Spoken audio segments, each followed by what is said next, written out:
evening. Good evening. Welcome to the Multi-Op Mastermind, session number 2, a few months removed from our first session, which was a smash success, nothing but love. And now we're dialed in a little bit. Tonight we're joined with an uncut, unfiltered, in the room where it happens discussion with some industry titans, some industry heavyweights. I'm going to go around the horn. Let's have everybody introduce yourself, where you're from, what you do, and anything else you want to add. Let's start with Josh, my co-host. Hey, what's up, guys? Really excited to be here tonight. We are, I'm not sure, going through, actually, again, somehow. We're going through to YouTube, but it looks like it created another link magically on its own, somehow. So give me 1 second. We're going to figure this out. We're going to get everybody on the right stream. Yeah. Hold on 1 second. We're just gonna restart this. I'm gonna restart. This one didn't even count. Yeah, that's a great intro, right? Yeah. Great practice run. Great practice run. Yeah. Give me 1 second. We're gonna find this. It's like AI coming up with. Guys, I tested this 3 times. But you didn't test it. It's always great to have 3 testicles. Right. Yes. Hey, I want to know how you're drawing on the screen. That's fun. Dude, Jeff, you need to say hi again. That blew my mind. That was pretty sweet. That was a really good, I loved that dress rehearsal. So let's keep that in the real one. Okay. All right. So, I'd be like, from the Southeast, I am Titan Kristen from Orlando. So we know this stream is working. So I'm just going to bring everybody to this one. Okay, and this is going to be live, and we're keeping what we got. Yeah, well, we'll start over. Yeah, okay. That too. Take. Oh, wait, we're not cutting anything we just said. That was all. We're still keeping it. I'll cut it out from the actual recording. Do I need to send out a new link, Joshua? You might. Give me 1 second. I'm grabbing it right now. All right. Got to do a Tina Turner song to lead into the night. Left a good job in Okay. Chat has a new link. Rest in peace. Do what now? Who has the new link? Oh, right there. Oh, are we going to this new link? Is that what we're doing? You guys don't need to move at all. Oh, good. Oh, there we go. Now we're live on YouTube. Because then I would All have right. to put shorts I am on. going don't to. wanna move. The email's going to say it wouldn't be a multi-op mastermind Without Josh messing up the links somehow. without a second link. God. Hey, we got Ken Murphy from Amp Entertainment in Chicago. Our first. Wait, did you say you brought people here, Josh, or do I need to resend out a I'm link? posting on the other link, letting people know, hey, go to this link. So if I'm they're gonna on, email, they'll know about I'm going to email then, yeah? Yeah, do an email too. Good. Done. Okay. Sent out. What's up, Ken Murphy? Okay, well, since we're still live, they're coming in. I love it. That's awesome. Since we're still live, we haven't done any introductions yet. Josh started to do an introduction, we're but going to start this over like we didn't mess this up for the recording. So everybody pretend that you're not seeing us right now. Okay. Wink, wink. Yeah, right. Cover it up. Okay. Let's see. We got 5 people in. Perfect. Let's roll from the intro. So I'm going to do this. We'll do a little countdown hey, we're just starting.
and we in.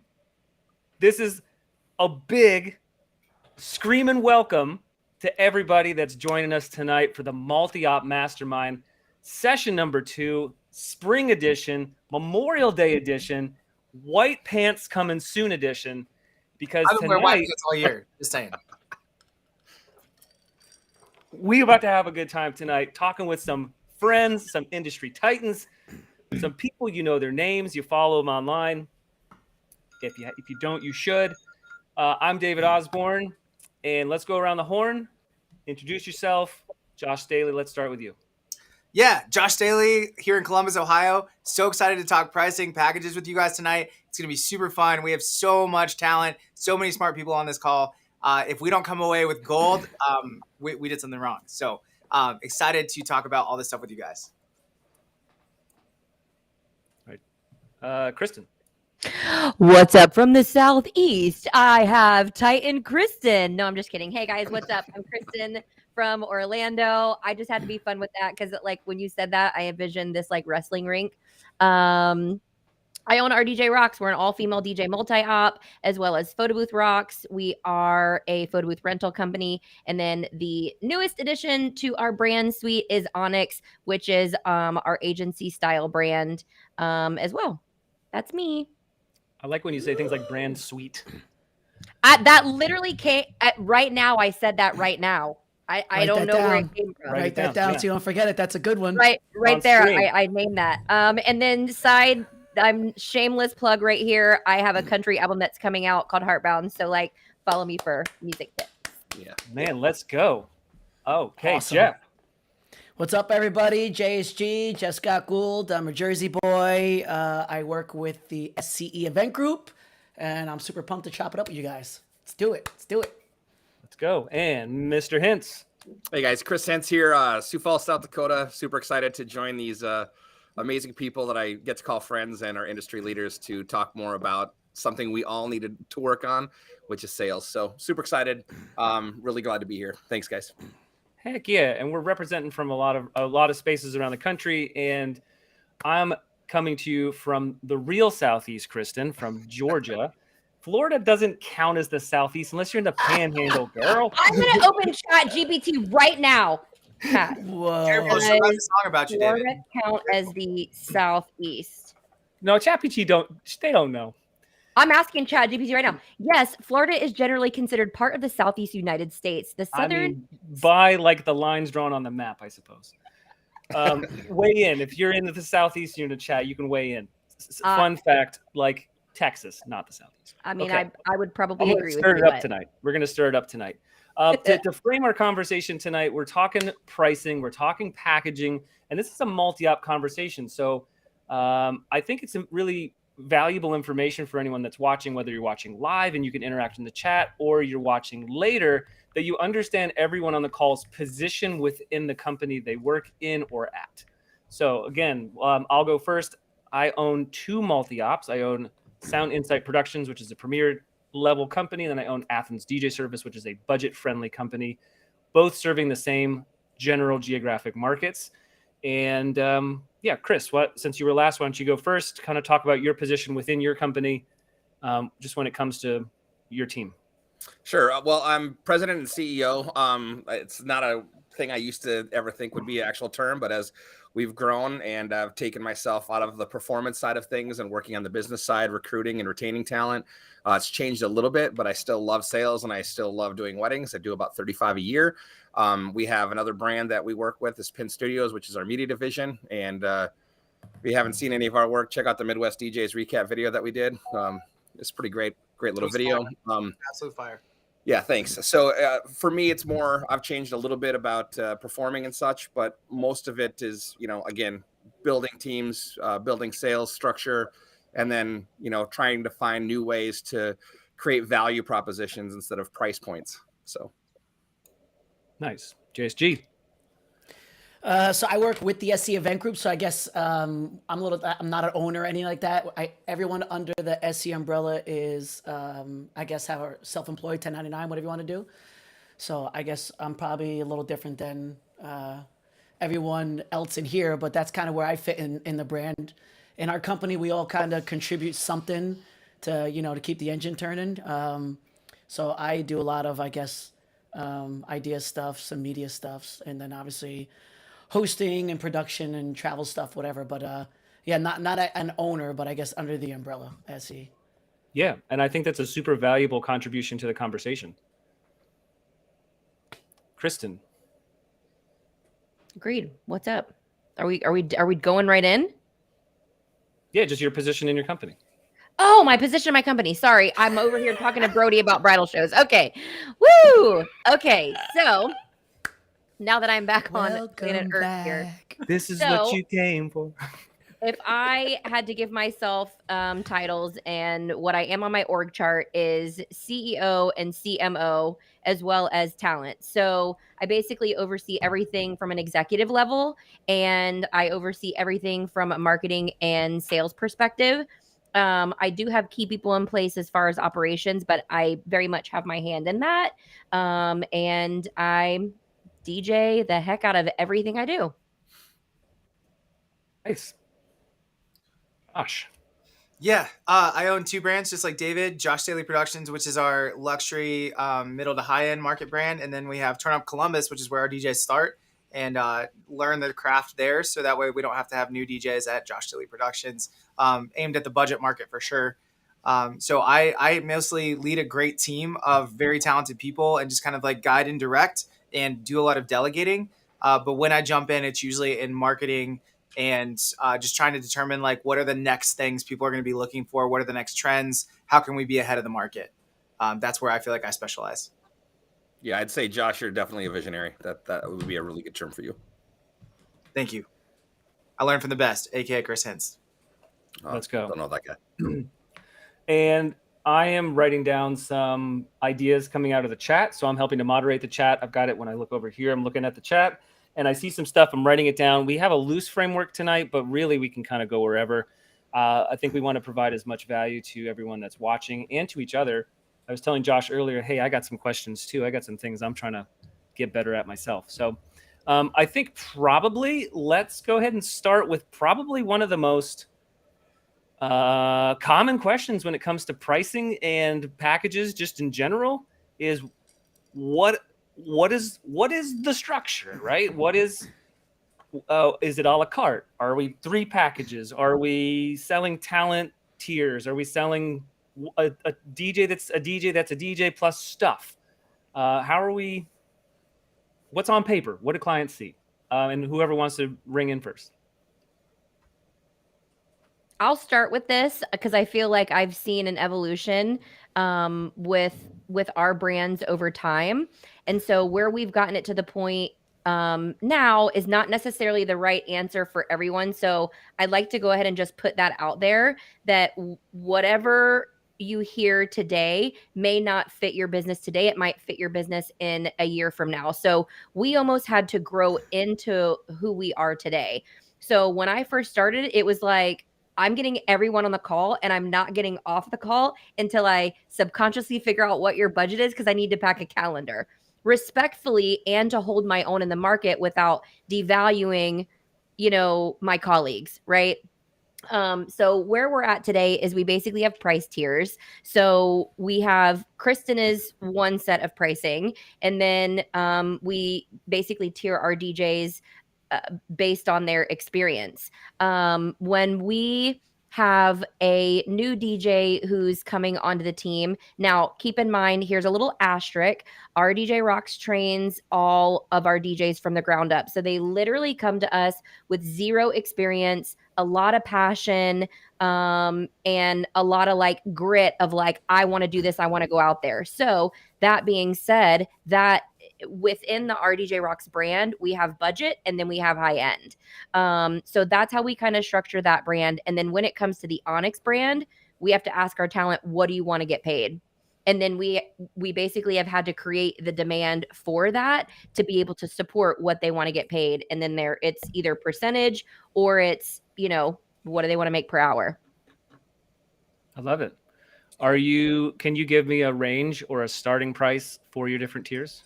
Yep. So if they are a brand new DJ coming out of the gates, there's a little bit of a window, and it's kind of like whatever they will pay. And I straight up let them know, hey, this is a brand new DJ. If it's they've never done a gig on their own to like maybe like the 10th to 20th booking, I let them know, listen, they've never done this before at all. So like this is a little bit of like you trusting me and me trusting you, and you knowing that like you're going to get the support from a brand, and you're going to get the backup, and you're going to get the liability and like all the things. And honestly, what the conversation ends up being is anywhere between $600 and $1,200. Once we get past the point where outside of training and they've done some things on their own for a few months and they're like, they're confident, I'm confident, I know they can take care of clients. They can't do it like our top tier, but they could do it really well because there is a market for that. That ranges from, I would say, $1,275 for 4 hours up to $1,775 for 4 hours, and that's pushing it based on how much they've put into the actual skill of mixing themselves. Like I've noticed that there's a higher demand and a higher quality when, I mean, honestly, this skill and what we do for a living is being able to read a crowd, being able to mix the music. How quickly can you mix it? How quickly can you get out? The quicker they learn that, the more we can charge, the more everyone can get paid.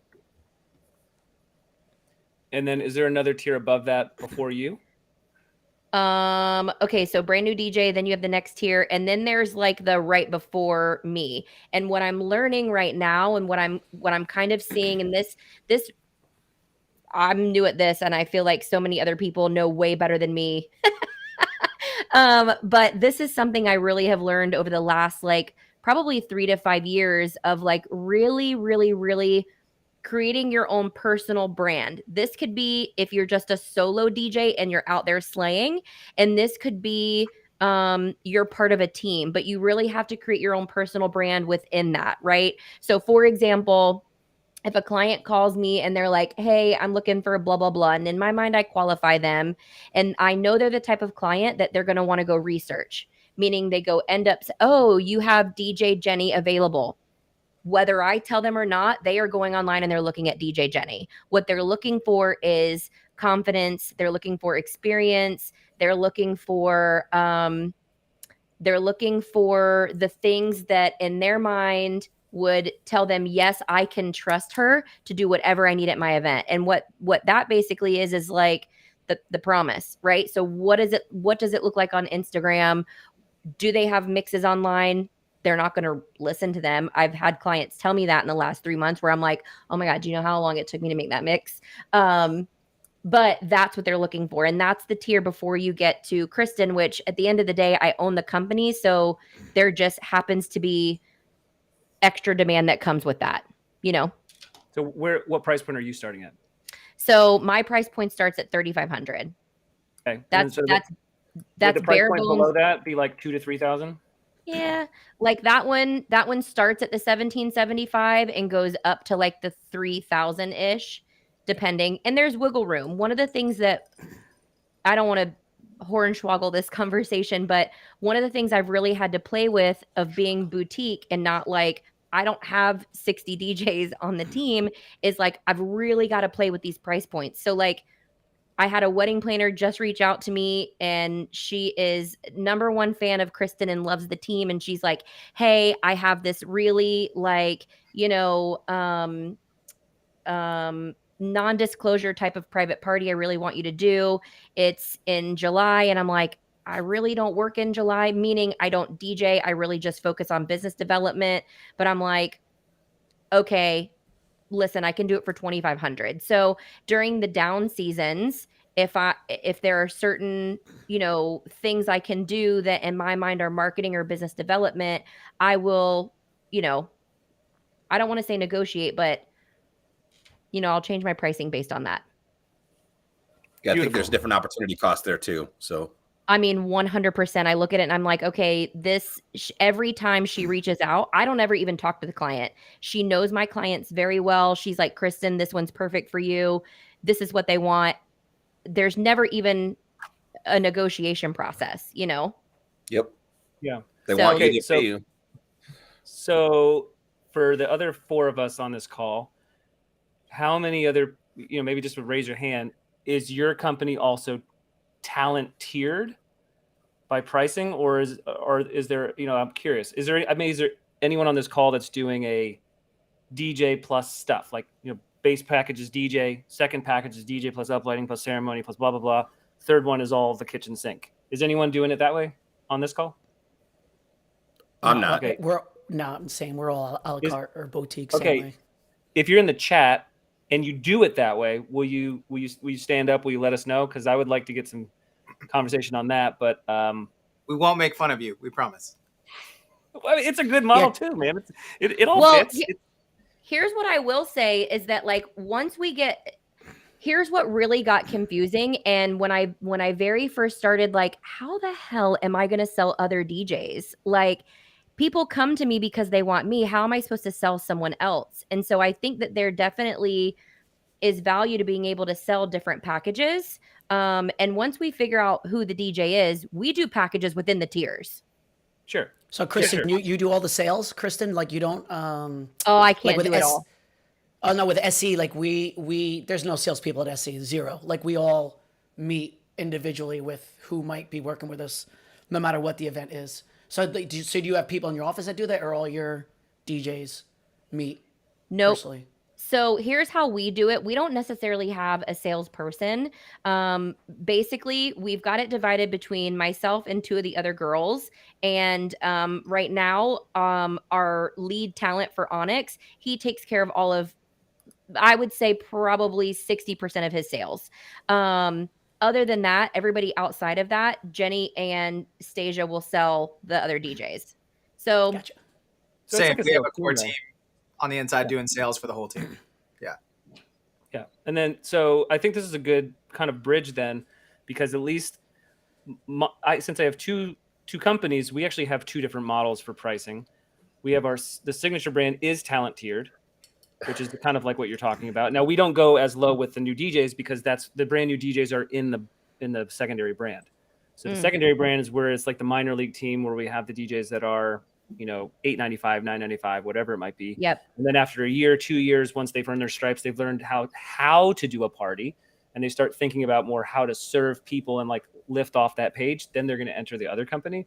I don't know if that model will sustain forever, but the bottom company is a burger plus fries type thing. It's like DJ plus ceremony plus uplights. That's it. Whereas the top company is a talent tier. And Staley, I know you do talent tier on your top. What do you do at Turnup? We actually are moving it to a talent tier at the minor league company as well.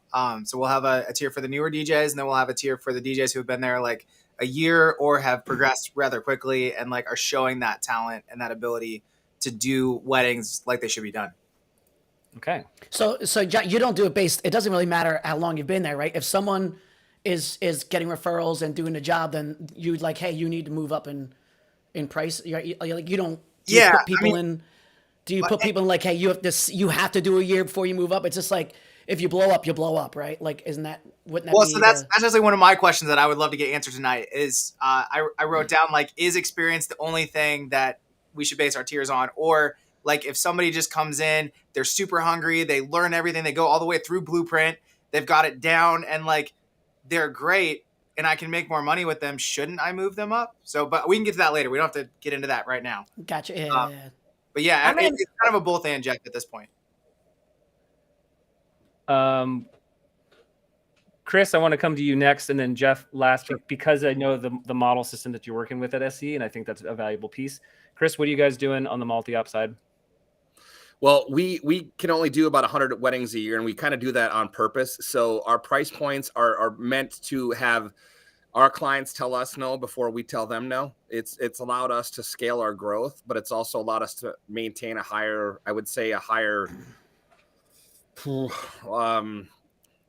higher base performances. We don't want to go out just with an a la carte with a basic system with 2 sticks and a console. We want to make sure that there's uplights. We want to make sure there's moving heads. We want to make sure that the sound fits the spaces that we're working in, because I don't want people to have a disoriented view of going to one of my events and then going to one of Sean's events and having way different setups. I want them to be very similar. I want there to be a lowest, like our lowest common denominator, not our lowest common denominator from a package standpoint. I want it to be on par with at least probably the best of the second tier, right? So Yes. I don't want that to get watered down, and that has allowed us to, have a closing ratio probably around the 50, maybe 55% mark, which is okay with us. We'll get 200-ish inquiries a year and we'll close 100. I'm okay with that at the price points that we're at. Yeah. But we also have the ability to allow them to kind of customize a few things within those price points, because we have found that a lot of our clients, when you keep adding levels of complications to the sales process, people aren't sure what is full room uplighting, what is head table uplighting, what is dancing on a cloud. Like, until you get married or you're in the industry, like, you don't know what these terms are. We do.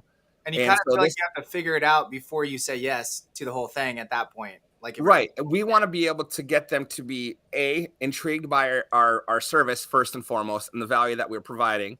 And then we want them to be able to take the time to customize the pieces in the package, but it allows us to keep our average sale price higher because we're not nickeling and diming and trying to sell them the a la carte stuff. And I know that works for some companies. And by all means, I'm not saying that our way of doing things is the right thing. It's the right way for our company and our team. That's a beautiful segue, Jeff. Yeah, I was going to say, Chris, that's perfect, because that's exactly what I was going to say. I'm sorry, did you want to? No, I think you take it. Yeah. How do you guys, how's it working? Yeah, I was going to say, Chris, because like just from what you just said, my first sentence was going to be like, I think we lose a lot of events because we don't package stuff. But like for what you said, like us not doing packages is what works for our company. Like, we feel it's a great formula, so we definitely don't do that. And we get it all the time. And Tony T, who works in our company, he wrote this masterful letter when we get this thing from clients like, well, I met with company A, B, and C, and they're giving me this, and they're giving me this, and they're giving me their firstborn child, and they're paying for the honeymoon too. And like, also, he wrote this masterful like comeback letter of like how we don't like fight over other company stuff with pricing. It's just one of those. I mean, it'd be lengthy to read it, but just from what you said, just remind me that, because we do get it sometimes. There's companies in our company, in our market, that will literally tell us, "Oh, we just wait for the SCE email to come in, and we just take it and just, we just take it and oh wait, I can use this. We'll just slash the price there, and we'll just slash the price there, and we'll just slash the price there, and we'll just slash the price there, and then they get the event, right? But we don't packages. I felt like it always bit us in the ass, and I think it's a great way for us at SE. Our model is that we meet with whatever company, corporation, family for the event, one-on-one. We get to show them everything about like the JSG brand underneath the SE umbrella. Like, every guy's like that. If they meet with Christian, they'll see the Christian brand under the SE umbrella. We put out enough content everywhere so they kind of know, if they're meeting with me, what kind of person I am already. So they're kind of pre-qualified in a way. We have same like Kristen, like we have two girls in our office that will answer the phone, kind of quote unquote pre-qualify, if someone hasn't seen me as a referral or whatever. So then they'll get on our calendar and we'll meet with them, and we'll kind of go through the whole thing. And I like the way our company works too in that regard, because we kind of swim or sink at our own pace, or we can do as many events as we want or as little events as we want. But I think the way the system that Jason set up for SE is that you're going to get out as much as you put in. It's literally that basic. I've seen some dope, crazy talented DJs come in that were like on the club world and want to come in and do the private event stuff. And I mean, they put their name on a flyer on Instagram. They're playing at a bar, like just lines out the door. They're crazy, but they don't put in the work, and they see how much work it is in this space. And our system will spit them out. It's just kind of the way it works. So if you're not putting it in, you're not going to get it out. Yeah, sorry, I was going to jump in on that, Scott or Jeff. I think what you guys are doing, though, from a multi-app perspective, is like genius, because like Josh and I, and probably David too, and Kristen probably on some levels also, it's like we have to try to convince our team to be able to take on additional events so that we can generate revenue, hoping to, intrigue them into making more money. And it's like, that's how they're making their money. And for Jason, the way you guys have it set up, I think it's pretty genius, because you are working as much as you want to. If you don't want to take on that client, you can pass them to Chris or one of your other team members, right? And I love that part, because then it's not us like demanding that our teams take on these events, because I don't know about y'all, but I'm hitting 35 weddings a year and I'm tapped out. I don't want to do 50 like we used to 10 years ago, but I want my team to be able to do between 15 and 20, because that's what, that makes it work for our model. But I love the fact that you're not feeling like you have to take these events. Like, you are choosing to work as hard as you want to. And when you do that, everyone's winning. Right. Yeah. Yeah, I mean, and we want to hustle too. Like it's, I think, we're not a big company. I think, what is there, 8 of us now? So like we've never been one to, I think it's in our world, it's cool for us to keep a tight knit group, because it keeps us nimble as a company. I know when you get in some of these, when you get a lot of people, like, yeah, that's just a lot of headache. Even I'm not even an owner of the company. Even just the more people, whatever, it's a lot, And I knew from an early age I would never survive. Like, the numbers is like kryptonite to me. Like, the paperwork, it's like literally, like, couldn't do it. So I know, like, for me, like, I love this structure, because I'm my own brand. I'm self-employed, tax wise. We're under the umbrella, like, strength in numbers. We support each other. You have to, you have to give into the company to, to like progress, and, like I said, keep the engine moving. But I think it's a great formula in our market. There's a lot of guys, like Mike Walter, for example, Elite Entertainment, they do the sale. Like, they're a whole different model than we are. But I just feel like, I know Mike's been doing it so long, he's got it down to a science, but still, he's got to have, I don't know, triple the amount of people to worry about as an owner, where, like, Jason, we kind of take care of ourselves, and, we make sure that, whoever needs something, we can bounce off of each other's crew. But it's I think that formula is phenomenal for us, the way it lets me, travel with my girlfriend during the week, and, like, we can kind of, to a point, name our own price on certain things. There's, I mean, I know you were asking, Dave, like, we range anywhere from like 27 to 7,500, depending on who it is and, like, what's going on as far as pricing. Like, do you guys have a set rate that you're always going out for on a Saturday, or, like, are you guys able to set your own price, like, on a holiday weekend, charge more? Like, how does that work for you? We can. So we do have our normal pricing. So, and it's listed on the website too. So that's one of the things, as a pre-qualifier. We went back and forth, and I do appreciate Jason always asks us as a group, like, what do you guys think? Does this work for you? So the pricing's on there for our regular pricing, with the little asterisk, next to it. So obviously, if it's a holiday weekend, like if it's New Year's Eve, like there's like certain things like that. But we all have our base price that we go out, and that base price is music only, and everything else is on top of it. Awesome. Yeah.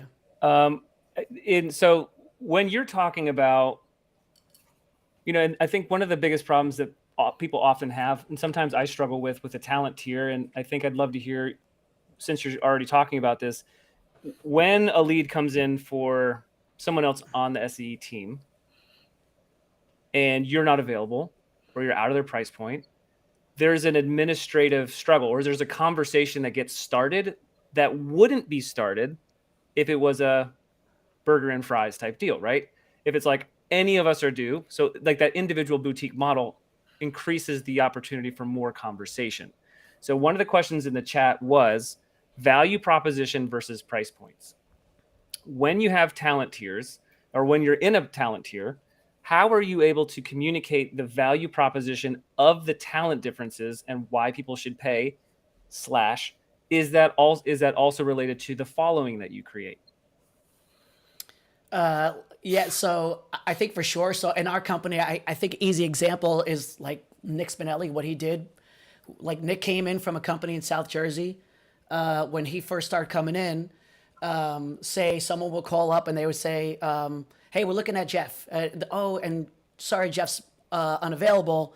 And then, you know, what type of wedding were you having at? And then Steph in the office would be like, okay, Nick, Bobby, and Christian are available for your date.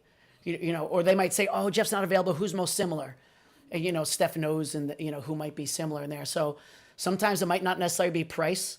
But now fast forward to when Nick went viral, like now it's the other way around where, you know, Nick has whatever millions of views and stuff like that. And, you know, the calls come in and a lot of the calls is a lot of his stuff when it comes in, people are, yeah, good.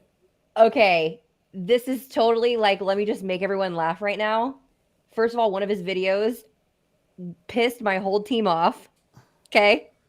Because we had this client that was, I'm not even going to tell you the type of client. It was not our client to begin with because of the way it was booked. But literally on their final call with one of the DJs, they said, okay, so they give us a request list, play this song, play that song, whatever, right? We always get those, not a big deal. Yeah, I'll slay whatever you want to do, right?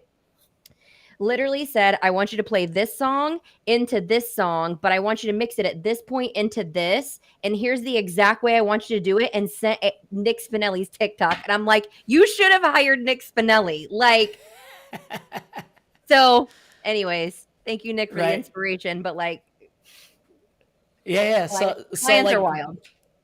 So what happened with Nick kind of like flipped it around. So Nick literally went from like, you know, he was like the new guy, and by that time before he hit, I mean, he was already cruising, same prices stuff, but like he catapulted to like the same thing that Jay would be doing as the owner of the company. Like Kristen, you said, you know, just people like, oh, I'm getting the owner of the company. There's a status thing. So like Nick has that status thing, you know, like he has that thing that like people can grab onto, like, oh, I've seen him on TikTok and all the other stuff.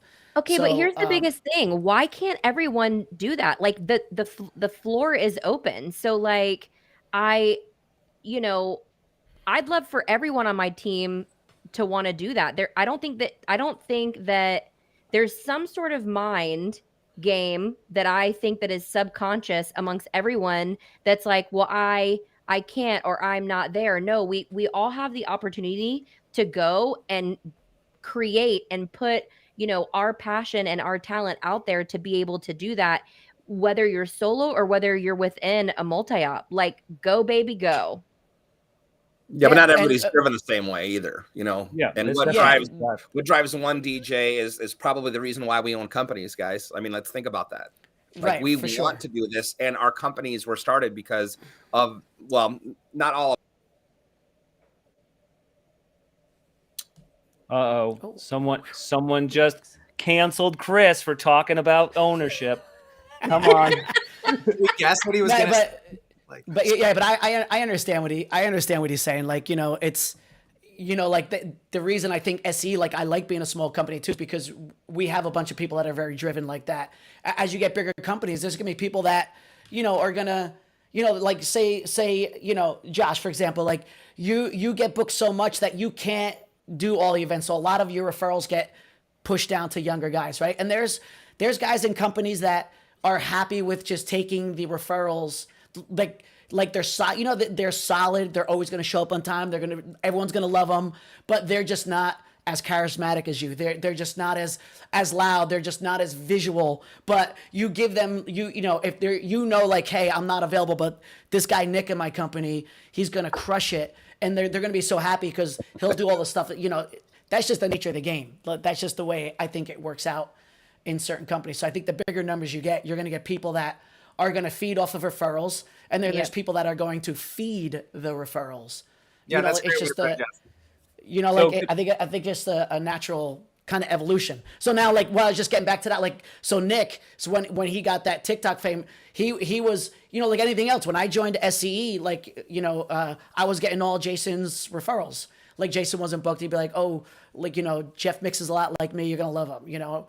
And then when Nick came in, Nick was getting everyone else's, and now, you know, Nick jumped up. So like, you know, now Nick is, you know, feeding referrals to like the newer guys that came into the company, you know, like Kevin or whoever else. Like, so like it's, you know, hopefully if you set up the company the right way, I guess, you know, it works that way. You know, you should keep feeding each other, you know, strengthen numbers, I mean, that kind of thing. Lead generation, the better, right? Like, yeah. So I think what I hear everyone saying, and I think if we can maybe kind of streamline the verbiage for everybody, if we all agree on this, that talent tiers work because the DJs at the top of the talent tier have established a following and a demand for their services that, the cup runneth over, so to speak, and that the lower tiers don't have that following, and they need that lower price point to generate work for themselves.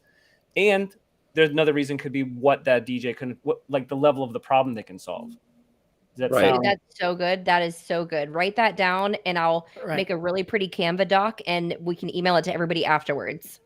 Yeah. Well, so when we sell, right, like on our team, our DJs on our, in the signature level company, we have some DJs that are fantastic, but they just don't have a following yet because they're just newer to the brand. And there's certain very complex events that come down the pike and they're like, hey, this wedding's going to be more like a bar mitzvah. And they're like, well, we need an MC with that kind of, chutzpah, I guess. You know what I'm saying? So like when people are like, hey, we want to hire you, David, and I hear that it's just a pretty simple, basic wedding, I'm like, honestly, you don't need me. You need, like, you could get away with spending less. And then there's other people who really do need that higher level problem solving or that higher energy MC or some sort of, complex thing fixed for them. And I think that's when it makes more sense to spend more money. Because it's always trying to push the leads down to make sure that the team has work and you don't want to take everything. And that's been a real struggle. At our company, we still have like the lowest tier, $19.99. And that's where the DJs who just came up from Turn Up Columbus, like they live there because they're still growing that following. They're still getting their feet into this world. They're good enough to do it. But like we still have that lowest tier. So we're still getting those couples who don't have the biggest budgets, but they can still book with Josh Daly Productions. And then we get referrals off that up to the different tiers with their friends. So it works out really nice to have the 3-tier system based on talent, in my opinion. Yeah, I would say there's a good and bad to the tier system for us. So, for example, I guess it ends up being good in the end, but I'll meet with a couple and they'll get all the pricing. They'll be like, we love Jeff, he's too expensive, but there's another person in our company that is at a lower price tier. So I might lose it and the person in the lower price tier will get it. So it's a lose for me, but also a win for me in the company. Because obviously, like, if someone realizes that you're too expensive, but they trust the brand, if you built the brand up enough, then they'll be like, okay, this person, whatever it turns out the price point be, is like a little less, but we're still going with SCE. We trust them. They have great reviews. So I always get a little butt hurt. Sometimes I'm like, fuck, I lost that, But then I'm like, okay, it's cool for them, but they got it. And I'm like, wait a minute, there's only 52 Saturdays in a year, so fuck them. I'll get someone else, So so it does happen. I don't freaking curse, but whatever, it just happened.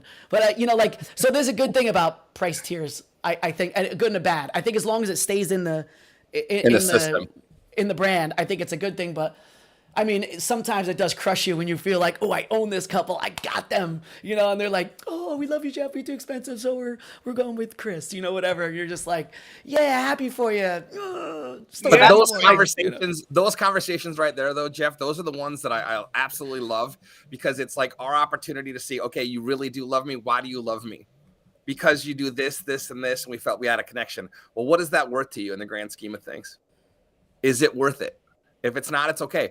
But our other entertainers are fantastic too. But we both know, we all know, when we're vibing with that client and we want that client, like there's something magical that happens in those conversations. You want to work with them, they want to work with you, and it's just money that separates you. It's okay. Then you get a night off and you get to spend it with your girlfriend, and that's not a bad thing either. So, so when we do sales at with our company, like our guys ask them first, like which tier they're leaning towards before we make any DJ recommendations, and then we never make any recommendations outside of the tier unless we're trying to bump them up. If we feel like we can upsell or they need to be up at a higher tier, that's when we're talking about those DJs. But yeah, I'm totally with you, Jeff. Like there's some couples that I've been talking to and then they're like, oh, we can get Vince for, $1,000 cheaper. Like I totally get it. Yeah, it happens. And just before we change gears, I know Low Stacks just asked who determines what price point, what point bucket each DJ is in. In our company, I think that's a great question too, because I don't know if it's you guys have it where DJs ask like, hey, I'm doing well, I want to deserve more. I mean, in our company, Jason's always running the numbers. So if he looks like you're closing so much, great. Isn't there some kind of phrase that like if you're closing everything, you're not expensive enough or whatever that phrase is? Yeah. You're too cheap. Yeah. So I just think if like you're crushing it and you're killing it, he just looks at it like, hey, let's move you up because you're still going to get it, So to answer your question, Low Stacks, I just think it's just progress and success as you're, crushing events. Yeah. That's how we do it at SCE. Yeah. Can I just say one thing? I think. Go ahead, ahead, Josh. Sorry, we're jumping on each other. I was just going to say really quickly. I think that regardless of who the owner of the company is, when I talk to people like at Midwest DJs, I talked to a couple DJs like, yeah, we're closing like 90% of our leads. I'm like, why are you not raising your prices? You need to raise your prices. I mean, this is for multi-op owners, right? This is multi-op owners are going to be watching this. Like, if you are closing at that ratio, you should be experimenting with higher rates. You don't necessarily have to have, like, if it's a year and like, say we're getting events right now for like next September that are booking out, right? This is a perfect time for us to like play with a higher tiered price point. And if we don't book it, we still have 14 months to book that Saturday. And like you said, Jeff, if there's one couple that's not willing to pay it, that's one couple. If you have 3 in a row that are balking at that price point, it might be time for a correction or maybe meet in the middle. There's nothing wrong with that.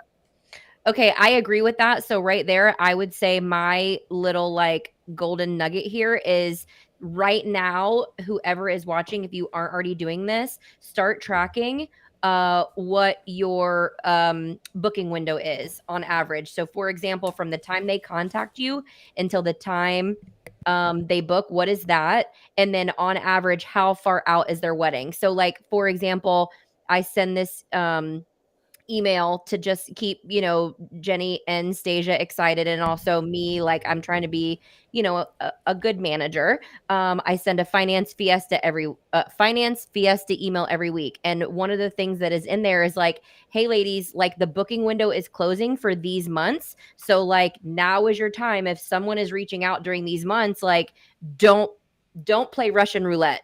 Like send it and make sure you give the best possible price available. And then if there is wiggle room, let them know. Just so you know, I do have a smidge tidbit of wiggle room. So like, let's talk if this doesn't work. I also put emojis in the subject line. So, pro tip. Yep. Emojis for the win. So I all guess, the time. Chris, to follow up on that, like, how are you encouraging them to negotiate? Like, at what point in the sales process, like, just when they feel like I'm probably not going to get the sale, they're probably balking at the price, or like, do they bring it up right away if they're in that window? It honestly really depends. So, we have a lot of really open and transparent conversation. I am so extremely open with my team. Right now we're May now through September. We're in the slowest months ever for September. So every single time, like I'm in our group chat being like, hey guys, Blinky light came in. Like it's September. Don't let this one out the door. Like hotcakes. It's like Krispy Kreme and the light comes on. Like, oh my God, we got one, and then sometimes I'll look at the date and be like, guys, like all 4 of the lead DJs are available. And so is our Onyx brand. And so is every freaking body. So like, go team, go. And sometimes they'll write back and be like, okay, what's the lowest possible price? And I'm over here crunching numbers before we even get on the call, So sometimes it's those conversations, sometimes it's like on a Saturday, October through December, there's no negotiation at all. If you don't book a package and if you're not spending at least $4,000 with the company, I can't, because I can't even keep up with the demand. And so the only way to juggle the amount of requests we get is to be like, these are our packages for that day. Well, what if I don't want blah, blah, blah? This is the starting point for that day. So you're, when you're talking about the Blinky Light, September lowest months, you're talking about basically sales goals for a month and doing what you need to do to make it happen, right? In addition to, so I look at that and I look at, so we have a certain number that we're supposed to do every single month as far as sales.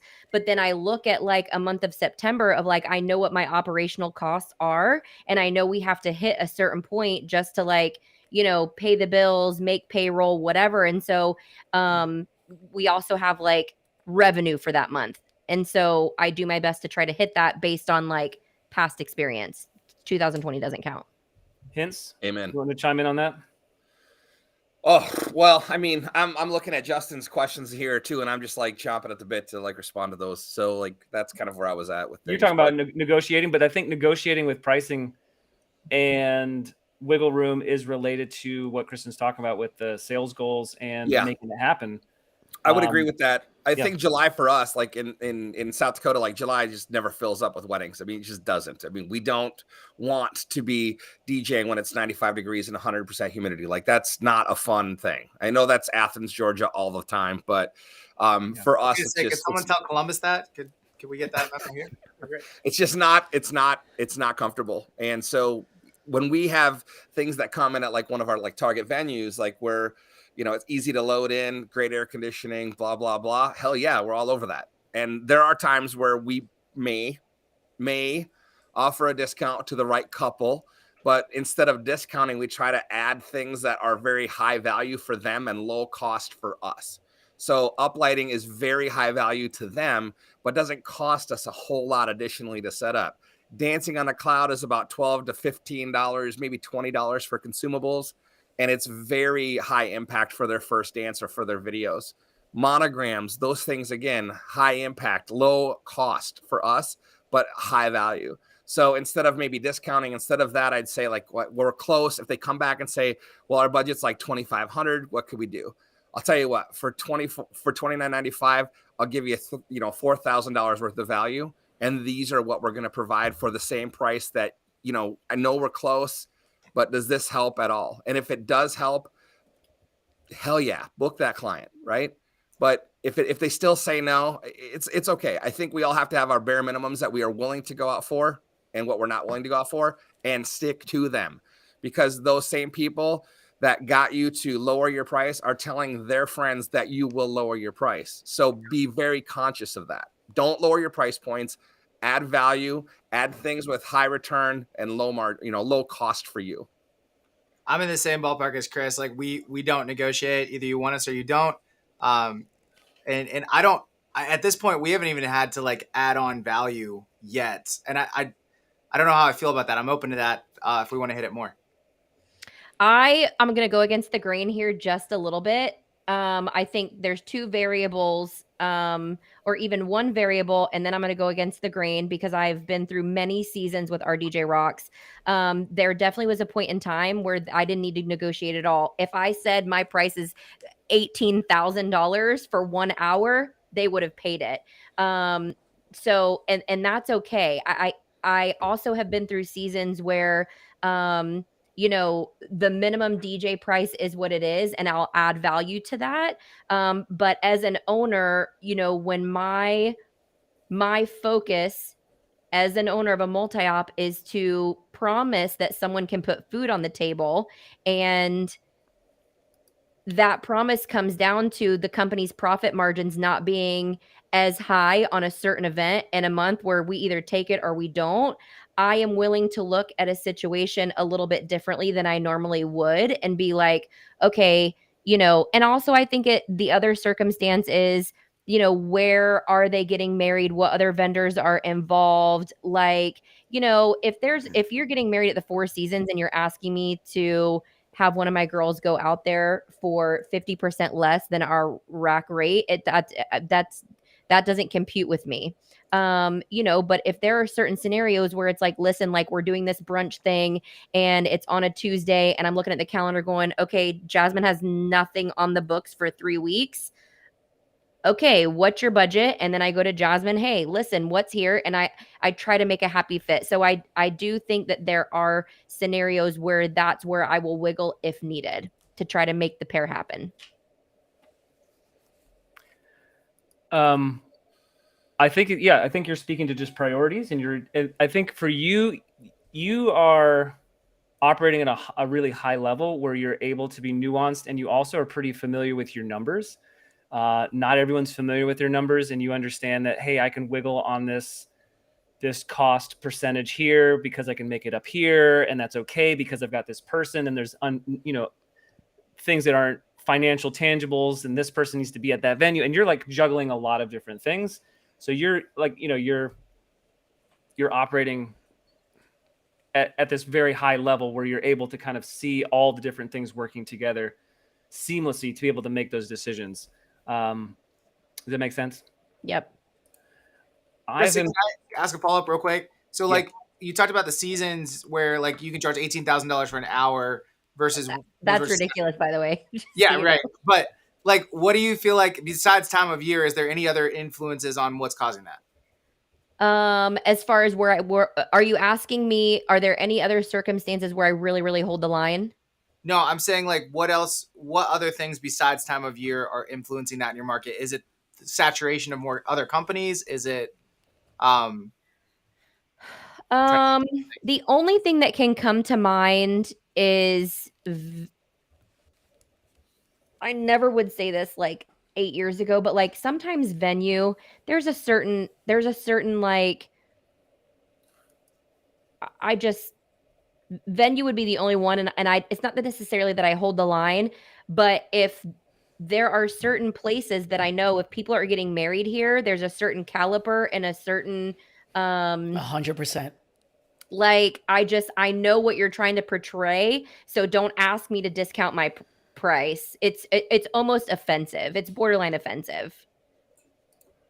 Hey, I want to share my screen here and share something that I put together for our team. It's a Google Doc here, where how to know when to take an event or when not to take an event and what to do with it. Most of this is like, do we have the qualified, do we have the correct equipment? Is well-managed client? What type of events are we taking? But then this down here is what I want to say. If you hit 2 of the 3 of these things, we should take it. If it's 1 of the David, 3, we should not take it. Very good. Now it's clear. Can you go back to the other slide real quick just so everybody can see it? Yeah. An event, it's like qualified staff, correct equipment, and managed client, and you're looking for at the bottom. This is the money. This is the relevant part to this conversation. Is if all 3 of these things are live, we should be acting 100%.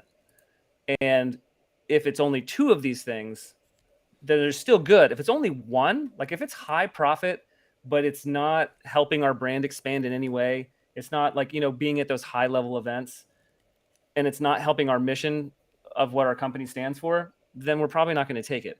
But so we're always looking for 2 ways. So like when you're going to like bend your prices, if we're going to bend prices, it needs to be these 2 things firing on all cylinders. We need to be like really serving our mission in our community, and we need to be finding ways to put our DJs in position to expand our brand for future referrals.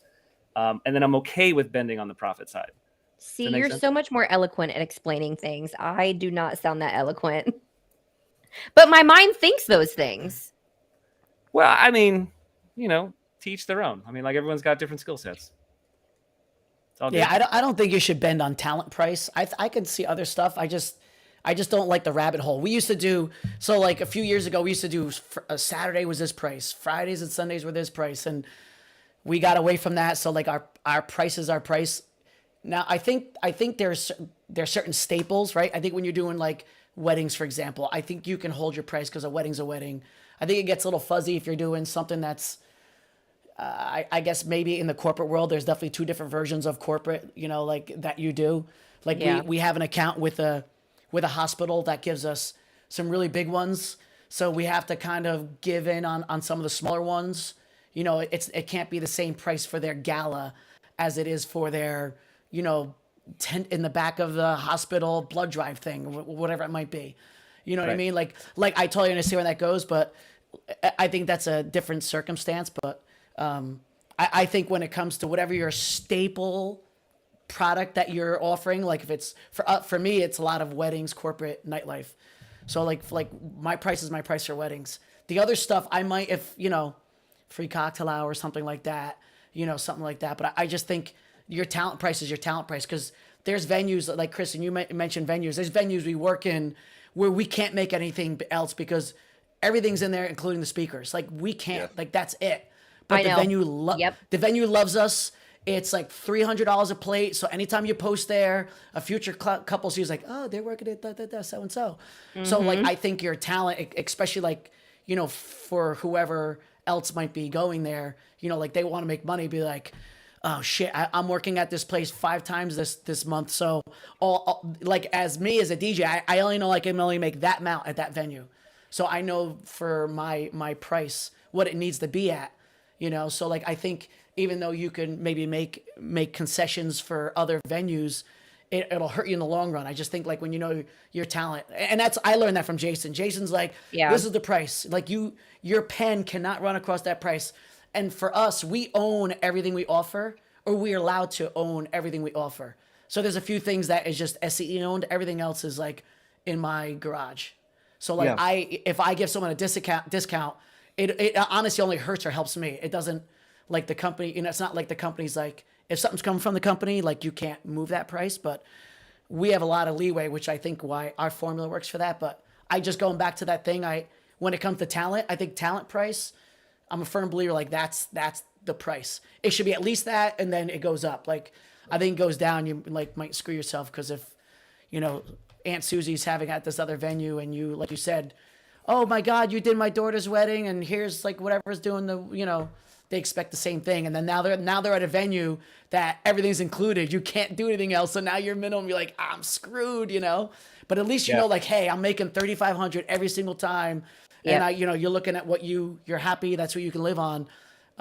Everything else I think is above that. So you don't get caught in a venue, like you said, Kristen, that's like, may or may not let you bring stuff in, or, it's a Four Seasons where they're charging $410 a head.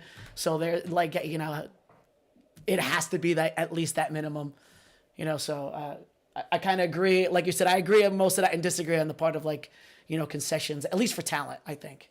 I agree with that. And I think price, like the key word that comes to my mind is price integrity. And so, for example, one of the things that has actually hurt our business in the last 3 years is that we haven't really done we haven't put a lot of people through training, and that has always been just a normal part of operations. And so, to what you said, Jeff, like we usually, when we do concessions on the DJ price itself, it's because they're not getting the talent, the name brand talent, they're getting a newer talent, and then we do concessions on that. And so one of the things that I wanted to bring up, and I David, I hope this is okay, but Jeff, you brought up corporate, and I think that there is a huge difference between like galas or like awards or like the live auction. And I think that when it comes to corporate events, like understanding what they want to be able to like deliver someone that has the experience and the energy that they absolutely have to have, or 100% the event will fail. And that's been one of the other struggles that, we've seen, is that, clients are like, well, I only have a budget of $500. And I'm like, but what you're asking for, there's no one in the world that can do that for $500. And so, the only kind of thing that I've seen to be able to overcome that obstacle is the social proof. And so I don't know what you guys have experienced or what anyone who's watching has experienced, but to me it's really the social proof and the reputation, and because it's hard to put into an email like what energy can do to shift an event by 80%. And we've done that on 2 occasions. And, I basically had to beg the client, like, please don't book this tier. You have to have this one. Right. Like, I know it's like 3 times the price, but like, you're not going to like it. And so now they're like, well, we don't want anyone else for this event now. But like getting to that point was like pulling teeth. Yeah. And Chris, I'd love to hear what your thoughts are on this. Like, we have found like with corporate, we almost have to throw the entire like, wedding pricing model out the window and go strictly to like a la carte, like putting together packages and not even mentioning like a talent level of the DJ. What's your experience? Well, with 2 things. With what Kristen had talked about, sometimes it's okay to say and be very blunt with your client. Like if they're in healthcare and they say like our budget's $500, well, that's like getting gastric bypass for $1,000. Like those are not realistic things. They're just not realistic. So but you have to do that. Like you have to take your idea of what you're offering, because you know what you're offering, and you have to be able to assimilate to whatever they're offering and say that's ridiculous. And it's okay to say that's ridiculous. On the transition into corporate sales, like corporate sales is a la carte pricing, period. Like that's what it is. Like they want to see line items. They don't know what an EV Evolve 50 is. They don't know what a DDJ 1000 SRT is. They don't know.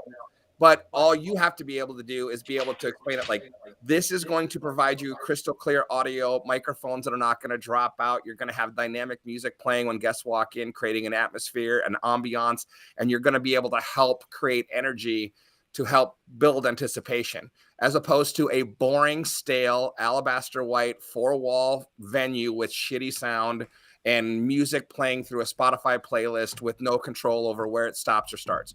Like, you have to be able to do that on that side. So yes, throw out your model. But Jeffrey talked about one other thing quickly too that I wanted to say that he talked about the hospitals where like the gala, what you make, and what you make on some of the other pieces are not the same margin. Oh, But hold on, a moment for the on-screen writing. that was pretty Thank great, you. by the way. Yeah, that's pretty great. That looks the more word of the pale day. white than alabaster, but we're not going to go there. So When I go to the bar later, I'm just gonna order that and see if they make me something. I'm gonna, Guys, can I if get you want to sell your corporate event with an alabaster backdrop, that's on you, but you're not getting it for $500 when your bypass is like, no. yeah, Can I get an Give me cardiac alabaster neat, arrest. please? Even having this conversation. Awesome. Hints. I feel like you've said those exact words to people. I don't think I've ever said it exactly like that. But Yeah, but I it think you sounds- should it- add it as part of your script. It was Okay. smooth. And a quick that was my callback. Chat GPT. When I was Thank you. talking about bending prices and stuff, not for weddings. Definitely not. Talent prices are always the same. I was talking about corporate, backyard things, nursing homes, blah blah blah. Yep. So And just to be clear, that's what I did on that one when the wedding planner reached out to me. It was not a wedding, just so we're very clear. Right. Okay. okay. I don't want to be making our industry look bad here. You're not going to make our industry look bad, Kristen. Thank you. Okay. Let's do a little transition. We're talking about pricing structures and we're talking about this. This is, again, one of those hot button issues in the industry that everyone wants to know. Let's talk percentages, talent fees within pricing. And we're only talking music only. We're not talking about EE yet. We're not talking about add-ons. We're not talking about extra time. We're talking about just base rate stuff. Do we have a flat rate? Do we have a percentage? Or do we do something? Do we do option C? Door number 3. Kristen, you want to go first? Yeah, I'm like, you're talking and then I'm going to the portion of my brain to open up the box to like look in the Google Drive to be like, what? Okay. So are you asking when we sell a wedding, what is either the percentage or the flat fee split between the talent and the company? Is that what you're asking? Yes. And if you're doing a 2-person team, I guess is a good extension. Is that a separate percentage flat rate? Like basically, what are your cogs on an event like that? Okay. So I wish that I had coaching and online seminars like this before I built what I built, but it just wasn't out there. There wasn't a lot of people that were as open as, we are talking about. So I'm currently evolving that. And I think we should always evolve, but my per event sales has nothing to do. There's an asterisk there with what the DJ is getting paid. Because as a business owner, I look at it and I look at the whole entire pie. And there are some times where my profit margin is going to be a lot lower on an event than it is on other things. So let me figure out how to answer this question. We do it as a flat fee because I am much more willing to take a lower profit margin sometimes. And I also want to make sure that I'm able to give my team raises that has nothing to do with the profit margin on that event. So, I might sell a certain event for more 13 months from now, anticipating and knowing that DJ isn't going to make the same rate right now. If that makes sense. Mm-hmm. And with our Onyx brand, it really depends. I've done it both ways. It really depends on what the talent wants. There are some times where they bring the lead in and they're like, listen, this is what I want to sell this for. And I'm like, okay, sounds good to me. And basically it's a percentage, you know? And we have an understanding of like, we don't go over or below a certain percentage. And sometimes it's like, bro, I just want to make this, do whatever you want to do. So with your brand new DJs, those $600 to $1,200 price points, are they making the same take-home pay as when they make it to the next tier, or does their pay increase when they level up to the next bump? Pay increases. Okay. And then does it just keep increasing as the pricing goes up? Yes. Okay. So even though it's flat rate, it's still kind of percentagey. Yeah. I've known people in my market who offer, let's say they just pay $400, whether they book the show for $1,150 or $6,000, they're still paying the talent $400. I'm not saying that's not what we do. I'm just saying, but like that's what I meant. I mean, at that point, if we are able to get to the point where we can sell that same event for more, that DJ has already moved to the next price point, and they have helped us be able to demand that price point. Got it. Josh, why don't you hit that next? Yeah, so we do a fixed pricing model. It goes up based on the tier. So if you're at the headliner tier, you make X every wedding. There's a few variables in there, like if they have to set up uplighting or any kind of. We said we weren't talking about EE, so never mind. So it's same, moves up based on the tier. Okay, Chris. That's a difficult question. Ours is kind of like a hybrid model. We have full-time employees that work for a company, and when they DJ, they get a bucket bonus. And then we have DJs that just do, weddings on the weekends. They're not full-time. And so then it's percentage based for them. So it is variable. I was literally thinking to myself, this was so hard to answer because we don't do it just one way. Like, for example, Jenny is salaried. Stasia is now on salary. And so, their pay is split based on, they've got event pay, they've got base pay, they've got commission pay. So everyone's just a little bit different. And I try to be flexible. So if you take out all the salary and everything else, and you're just like someone starting out, they're just coming to me, like that answer applies. But then outside of that, as they grow, I want to be able to grow with them and be flexible in what their needs are.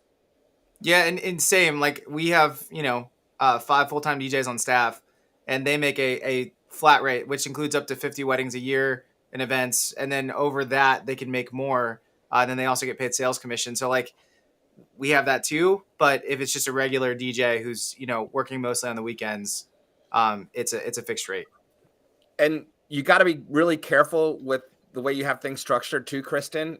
If you have someone who leaves and is disgruntled and chooses to go to Department of Labor, you have to be able to make sure that like their 40-hour weeks and overtime and how that's figured out and salary and what that means, because you can get, lawsuits brought on you for halftime that you owe, because like time and a half, you've paid them time. Then they'll come back later and say that you owe them the halftime, which would be like if you're making $20 an hour and you're making $30 an hour at time and a half, then you owe them the $10 an hour for every one of those pieces of labor or hours for that labor. It's complicated. I'm just saying for the multi-ops that are watching and for those who are watching it later, just understand that there are some parameters that you need to talk to. As always, get trusted legal advice from people who are paid to give you legal advice. Bro, Jeff's having a financial fiesta over here, being like, I'm like, yeah, that's why I don't do that stuff. Oh my God. Internally throwing up when you just start talking about. I mean, we essentially do a percentage, for like all of the event hosts, like Bird, who works at me all the time. I pay him. So like we do a percentage, we pay our, like whoever works with us. So like when I get paid for an event, percentage goes to the company, everything else, I'm responsible for whoever I might have come out with me. So Bird gets paid from me. Bird also gets paid as an employee because he works in the office. Like our photo booth team are paid as employees. Anyone can be, I guess, if they fall into that category, can make themselves like Bird, for example, can make himself $10.99 if he wants to. He doesn't want to. For him, he just likes doing the W-2 and whatever, blah, blah, blah. But so we do have in our company, I guess it's a combination of both. So I guess depending on what their role is in the company, so. Yeah. Okay. So for us, we do a percentage in our minor league team. It's a straight percentage. And because there's only 3 different little packages and it just moves up and down with the responsibility. And with our signature brand, there's per tier, you'd call it a flat rate, but it really is a percentage of the total. And then we're actually in the middle of reconfiguring how we're going to handle EE and support staff. So I guess the answer from everyone is it just depends. It just depends.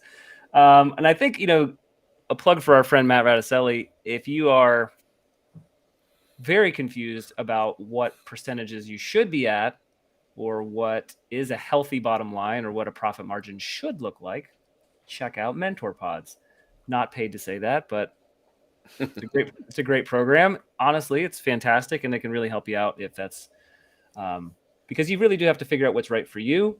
And earlier when I was telling Kristen that she's operating on a really high level, I think you do have to understand all the different moving pieces and how they impact each other to be able to make high level decisions to move a company in an entire direction you want it to go.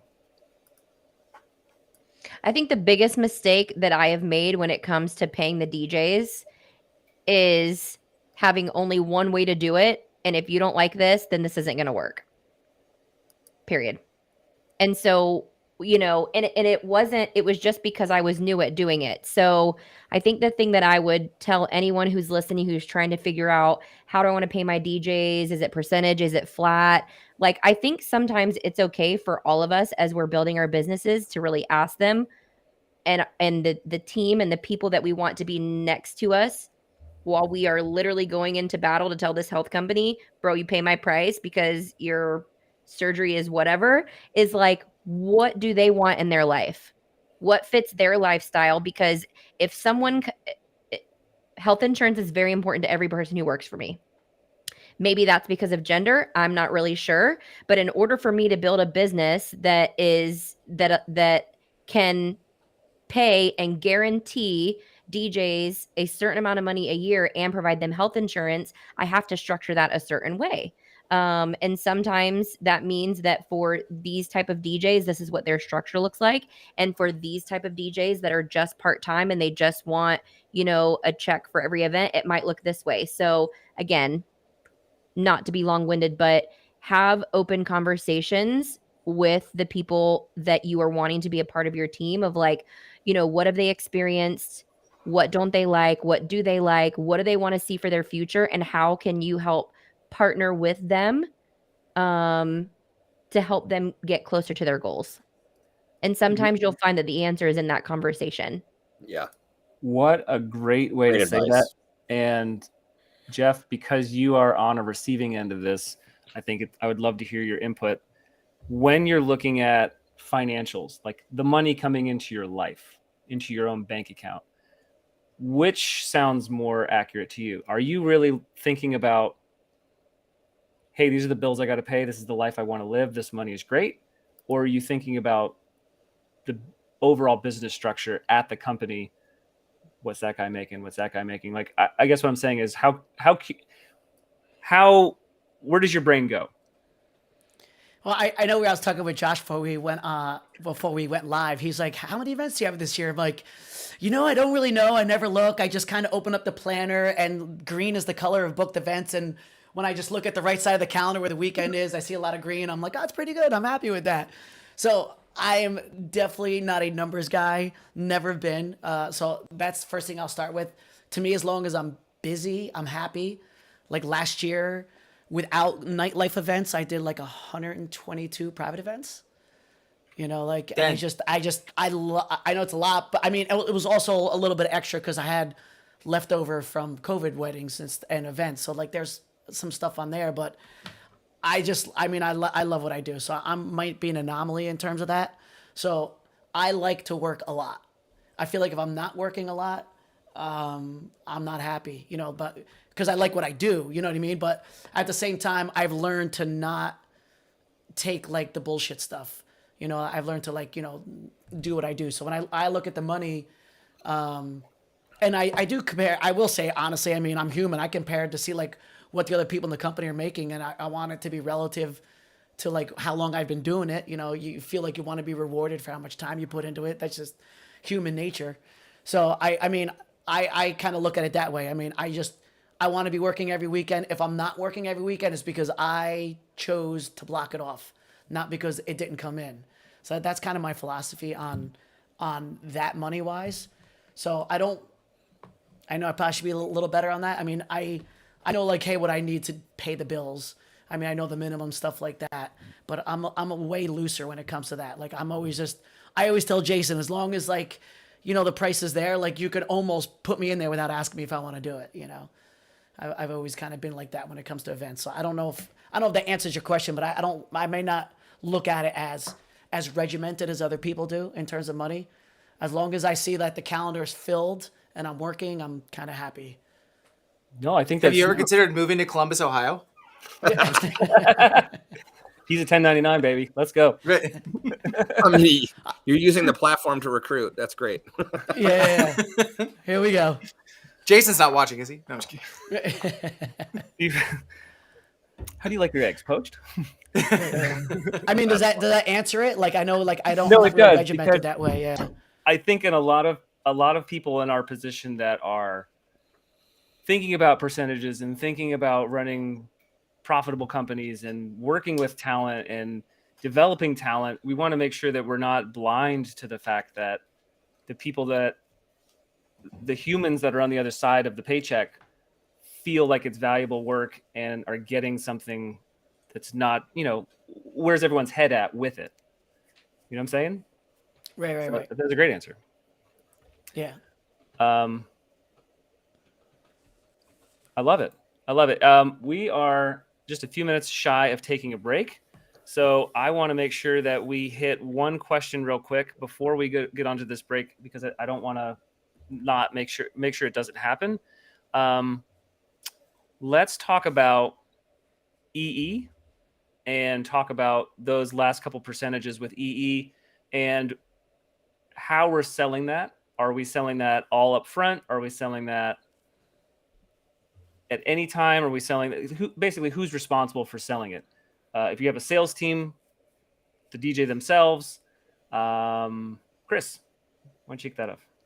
What do you mean by EE? I'm sorry.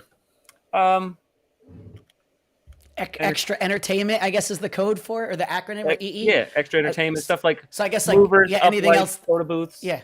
Anything else that's not the DJ. Yeah. Sure. I think, well, first of all, like what we want to do is get them booked in the system. That's first and foremost. And then if you have a drip campaign like Kristen does, like you're going to be able to silently sell all of those things all the way up to the event, which Kristen's drip campaign is beautiful. Like y'all need to like copy that or pay her and have her teach you how to do that. But that is the best way. Because you're not constantly in somebody's face, and it's all automated, right? It's fantastic. But for us, what we do is every single time a client reaches out, and I have a list, I could share my screen with you of all of these video ideas now that we have our own studio to be able to record, to be able to send these campaigns like Kristen has been doing. But what we have been doing is every time they touch base with us and reach out to us, and our scheduling is like 6 months out, 90 days, 60 days, 30 days. So every single time that they are reaching out or the automation is reached out, we use that as an opportunity to say, hey, by the way, have you thought about a photo booth? It's another way to add entertainment to people who aren't interested in dancing. This allows other people to be involved and be entertained, engaged, et cetera, et cetera.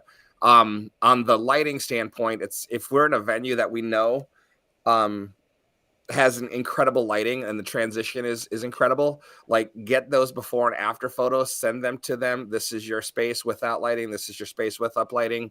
Any questions? I mean, little things like that aren't hard selling is a very easy way and passive way to like make them want it, create the demand and have them come to you.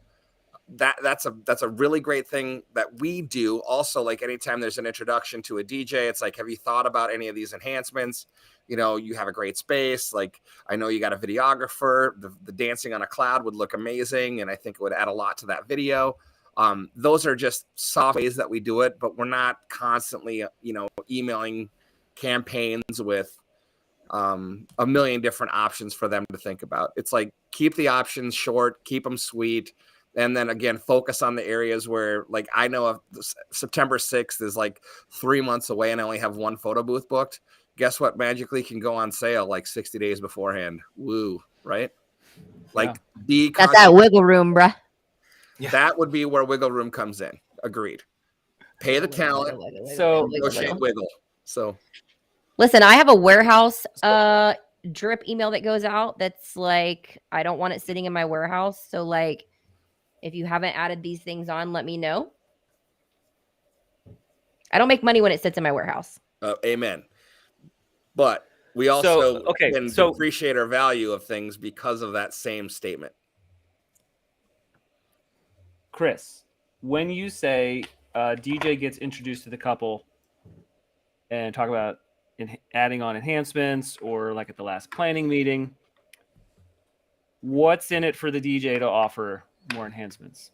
Well, if they're paid on commission, they're making the commission too. So if they're on a 20% commission standpoint or a 40% commission standpoint, they're going to gain the same things. And Logan put in the chat, he has like a reverse 70-30 since he owns all the add-ons. Well, we own everything in our company with the exception of the laptop and the controller. Like, we own the vans, we own the speakers, we own the uplights, we own the moving heads, we own the trussing, we own everything. So some of our percentages might not be as high as others, but we're also starting out at a $3,000 price point. So even at 20%, you're making $600. Show me people making $60 an hour and I'll show you a doctor. So that's how I look at it. So you're saying the DJs themselves are getting a sales commission? Yes, they'll get a commission on the add-ons as well. They don't get commission on films though, because they're not. That's a different company. So we have, even if they sell it, or they don't have the ability to sell it. The films wise, they don't have the ability to sell it because we're paying a commission person on the other side of the company. It's two separate companies under the same umbrella, but the delineation on sales is completely separate because the guys that are selling DJ can't sell video. Like, they don't understand what they're doing other than you should get a video. Like, that would probably be the max that they could do on a very high level. Or just do what I do and say, if you watch our videos and you don't cry, we can't be friends. The end. And that's it. Right. So if they're selling on commission, are they also then they're not getting event pay for that enhancement? They're making the money off the commission, or are they getting both? Again, it depends on the salaried people. Like, it's a bucket bonus for the event itself for them to do that. And then for the commissioned people that are just weekend warriors, they're going to get commission on everything else they add on as well. So the salaried employees that we have that are full-time, it's kind of in their best interest because they're also getting a pretty reasonable salary outside of the commission or outside of that bucket to pay for all of the other things. And those are the people that have kind of like a win-win mindset. They understand that the overhead and all of those other things that are required to run the business on a COG level, we have to make money on those pieces. And we can't constantly add commission on top of buckets, on top of salary. That's a quick way to be bankrupt. I think one of the things that I just one note on the EE stuff. Sorry, I'll say this real quick. And to your concern of devaluing when you're discounting once you get into a certain time frame, I think that it's all about how you sell it and not making it like publicly known. Like, one of the ways that we approach that so that we aren't devaluing from the beginning of time is packaging a lot of things at once. Like, if someone just got DJ service, hey, I know you guys were thinking about lighting at a certain point. If you get lighting and the photo booth and the whatever, we can do all of those things as an add-on package to the DJ for X. So it definitely is in the way that you approach selling those things, that warehouse sale thing.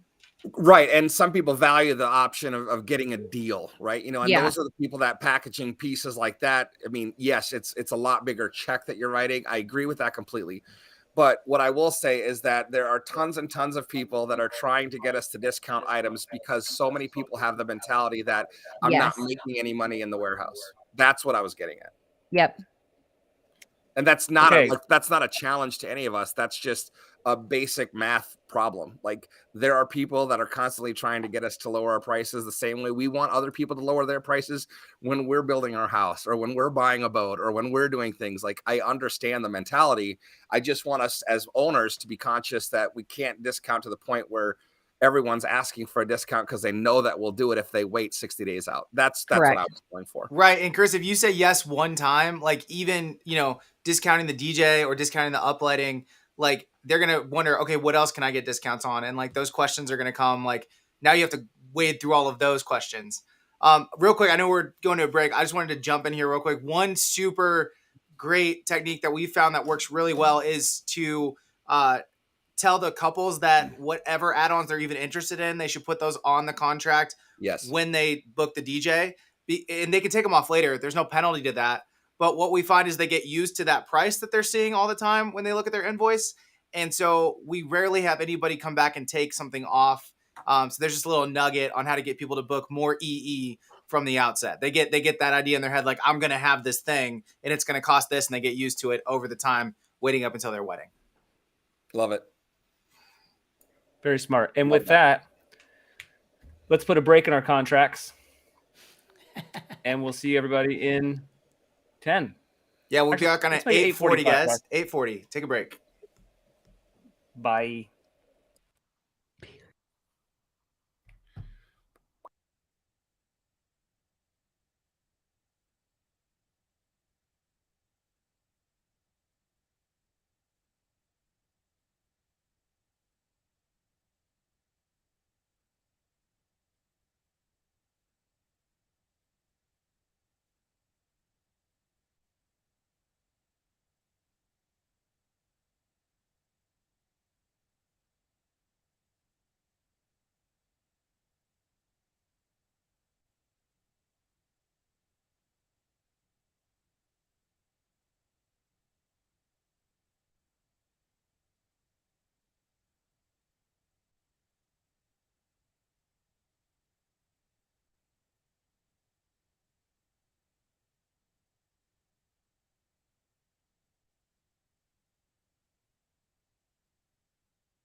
Test 1, 2.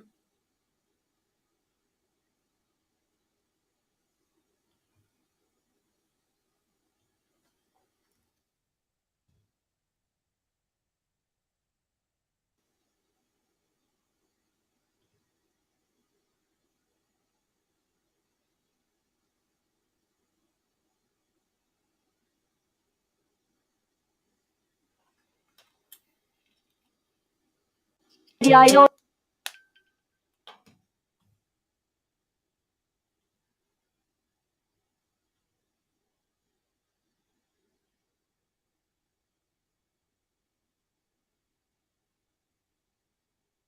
I love you, come da porta picchita va bene. Se tu la parla miezza americano, quando si fa l'amore sotto la luna, come da bene in cave di I love you. Americano.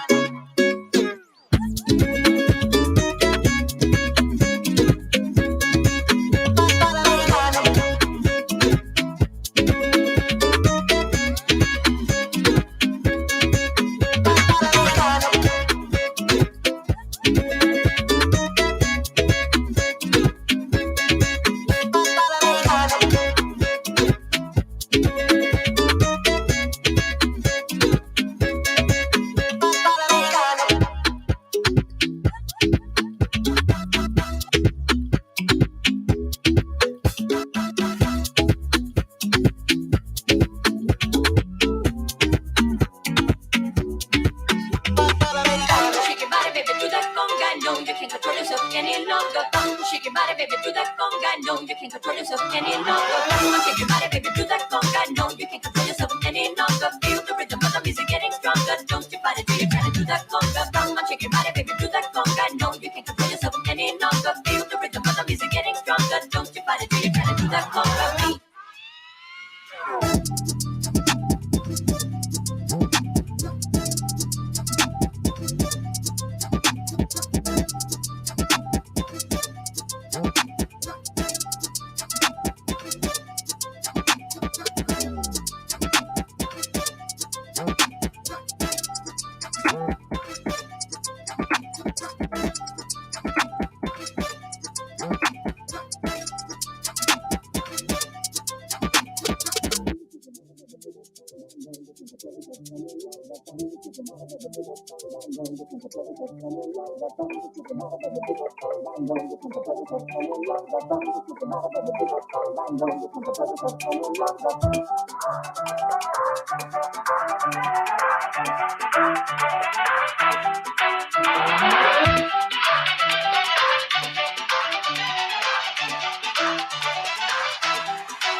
Alors, qui dit études, dit travail, qui dit taf, je te dis les thunes, qui dit argent, dit dépenses, et qui dit crédit, dit créance, qui dit dette, te dit huissier, et lui dit assis dans la merde, qui dit amour, dit les gosses, dit toujours et dit divorce, qui dit proche, te dit deuil, car les problèmes ne viennent pas seuls, qui dit crise, te dit monde, dit famine, dit tiers-monde, et qui dit fatigue, dit réveil, encore sur de la veille, alors on sort pour oublier tous les problèmes. Alors on danse,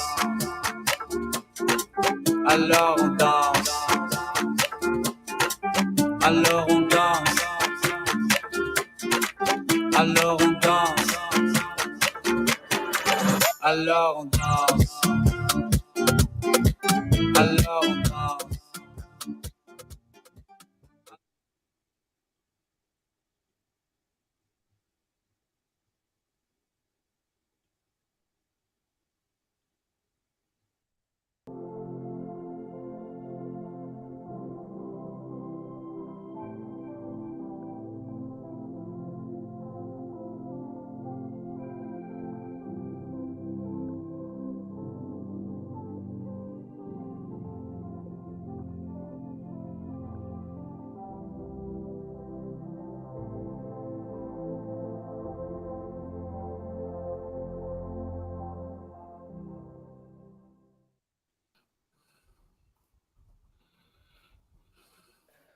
What's up, everybody? Everyone feeling good? Ayo. I Yeah, feel just great. put I'm more- ready for another like second half of this, man. Like this has been so good so far. This is super good, and we're about to get into the meat and the potatoes of the I like process, meat and man. potatoes. Okay, trying to readjust myself on this chair, getting all We lost situated. Kristen for this back half, so I mean, we're gonna try to make it as good. So just bear with us. I mean, she's not here, so obviously, like, we can't compete, but we're gonna try. We're gonna try. I think she's in her warehouse trying to sell more stuff. That's all good. Yeah. Hey, do we have the chat up on the screen? That's Yeah. intentional. We're good. I was gonna try it this half. What do we think? Yes, no? Hey, you do you, boo. Whatever you like. Drop it in the chat. Tell us if you like the chat on the screen. We're gonna try it.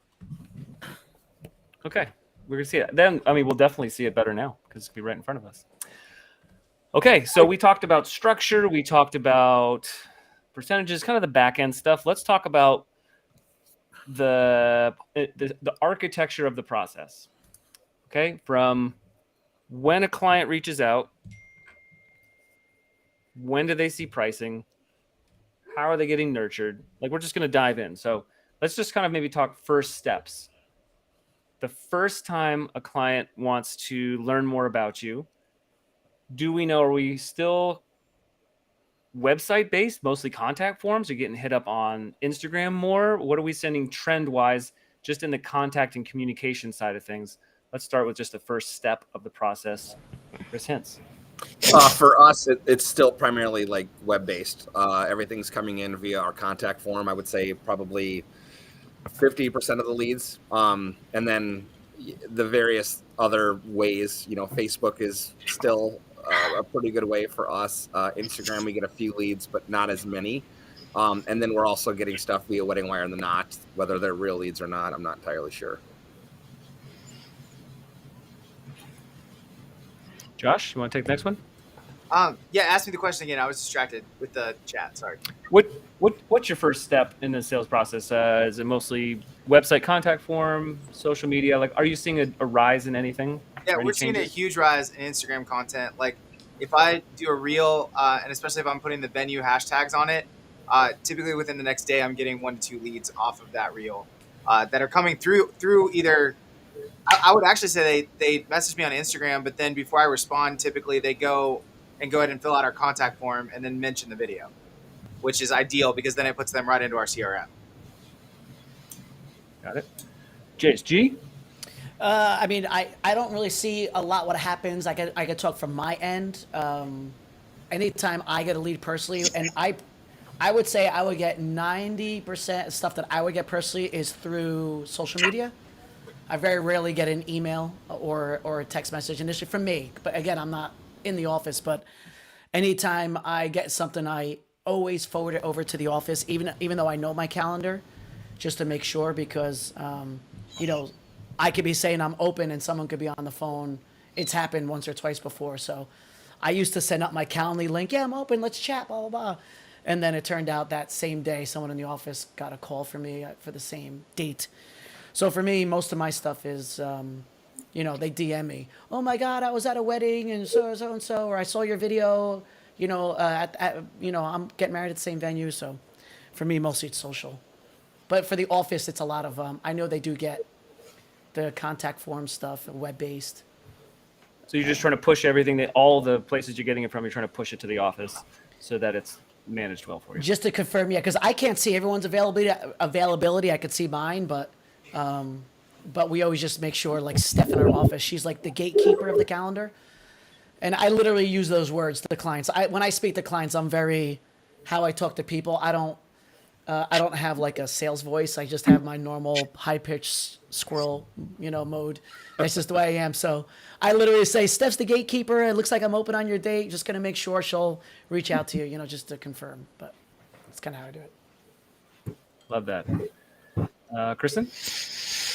So we get a lot of website contact forms. We do advertise with the Knot, so they will come through there. We have gotten from both of our brands Instagram DMs. I'll be honest, with our photo booth rental company, most of them are not even close to qualified. So I have had to rearrange the profile and even put in the description pricing starts at, because the leads that came for that brand was, hey, I'm looking for a photo booth and the event is in 3 days. Like, I need more than 3 days to customize a graphic and even have a conversation, and most people don't check their emails, like, notifications on their phone like I do. For the DJ brand, we do get people who ask us about, "Hey, can you give me some more information in the DMs?" And at that point, we send them their media kit and we say, "If you want us to check availability, you want to chat about pricing, here's a link to the website to fill out a form." It's not a ton. I'm honestly going through a cycle of figuring out how do we get more in our DMs. But that's really not a thing for us, social media. I'm just curious, have you guys experienced a massive drop off with emails, like email responses versus if you reach out via text? Like, where's everybody at with that? I think we still get a really good email response, but we usually have to pair it with a text message. Yep. Yeah. That. Yeah, What he said. I personally, like, my cell phone's on everything. I know that people like, you're crazy if you're gonna have your cell phone, but I live on the road, so I prefer if someone just texts me. Like, I would love everything to come into my mobile life if I can. So that's why I always try and push them. I think, Josh, I think you get quick responses with text message. I do all the time. Yeah. Text message kill, like, they crush for me. I'd agree Now, completely. the only thing that I can't stand about managing messages via text message is just the management of it. Just like the features with filtering and unread messages and keeping conversations, like what's going on with this conversation. It's easy to lose sight of things. But I wish the technology on the text side would catch up a little bit. So, David, Yeah. we use a program called Connect, and it actually funnels all of the messages from like Facebook Messenger, Instagram messages, text messages that we get to our business line, all into one place. So it looks just like an email for our office admins, but like it responds to them in whatever avenue they contacted us. What? It's about $3,000 a year, though. That's just gold. FYI. Do you want to share that in the chat? Is that like a? I mean, I guess Yeah. anyone who's in here, could you put that in the chat? Yeah.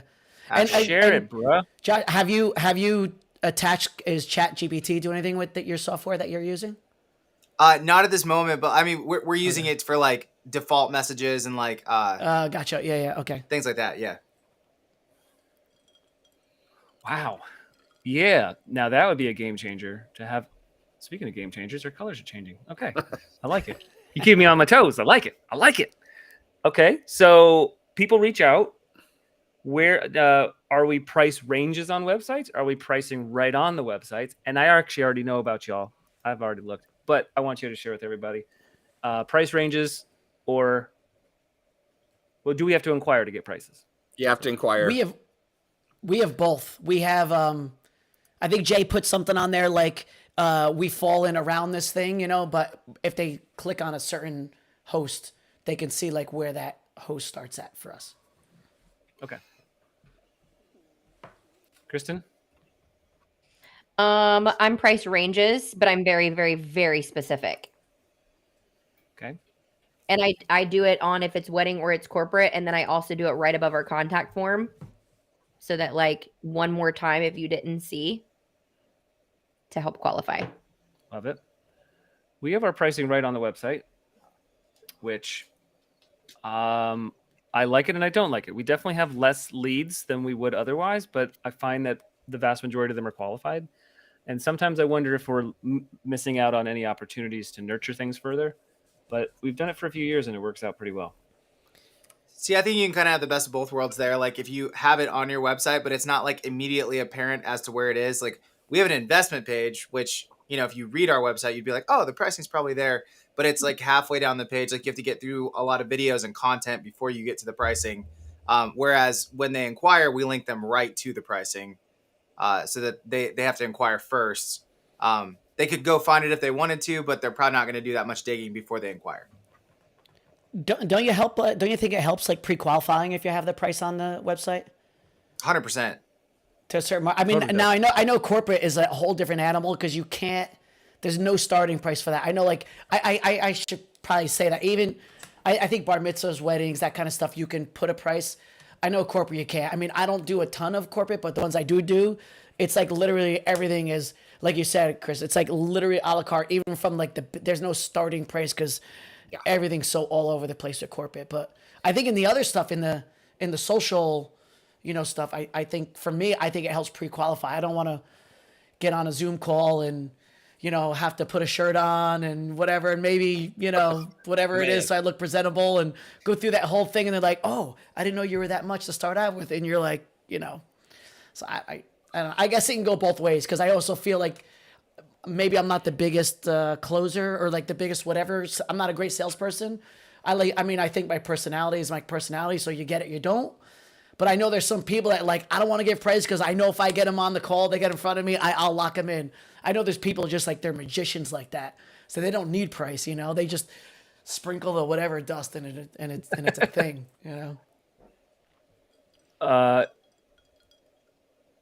Yeah, and what we've done that's really helped is that through the email nurturing sequence, we try to make sure that they've seen pricing as much as possible. So there are plenty of people who just go to the on Google. It's somehow our contact page has made it up on the company page, contact page. They go straight to the contact page. They never looked at the pricing, and we're like, hey, have you even seen the pricing? And then if they set up a Calendly meeting, the Calendly reminders are like, by the way, if you haven't seen pricing, check this out. We got fun.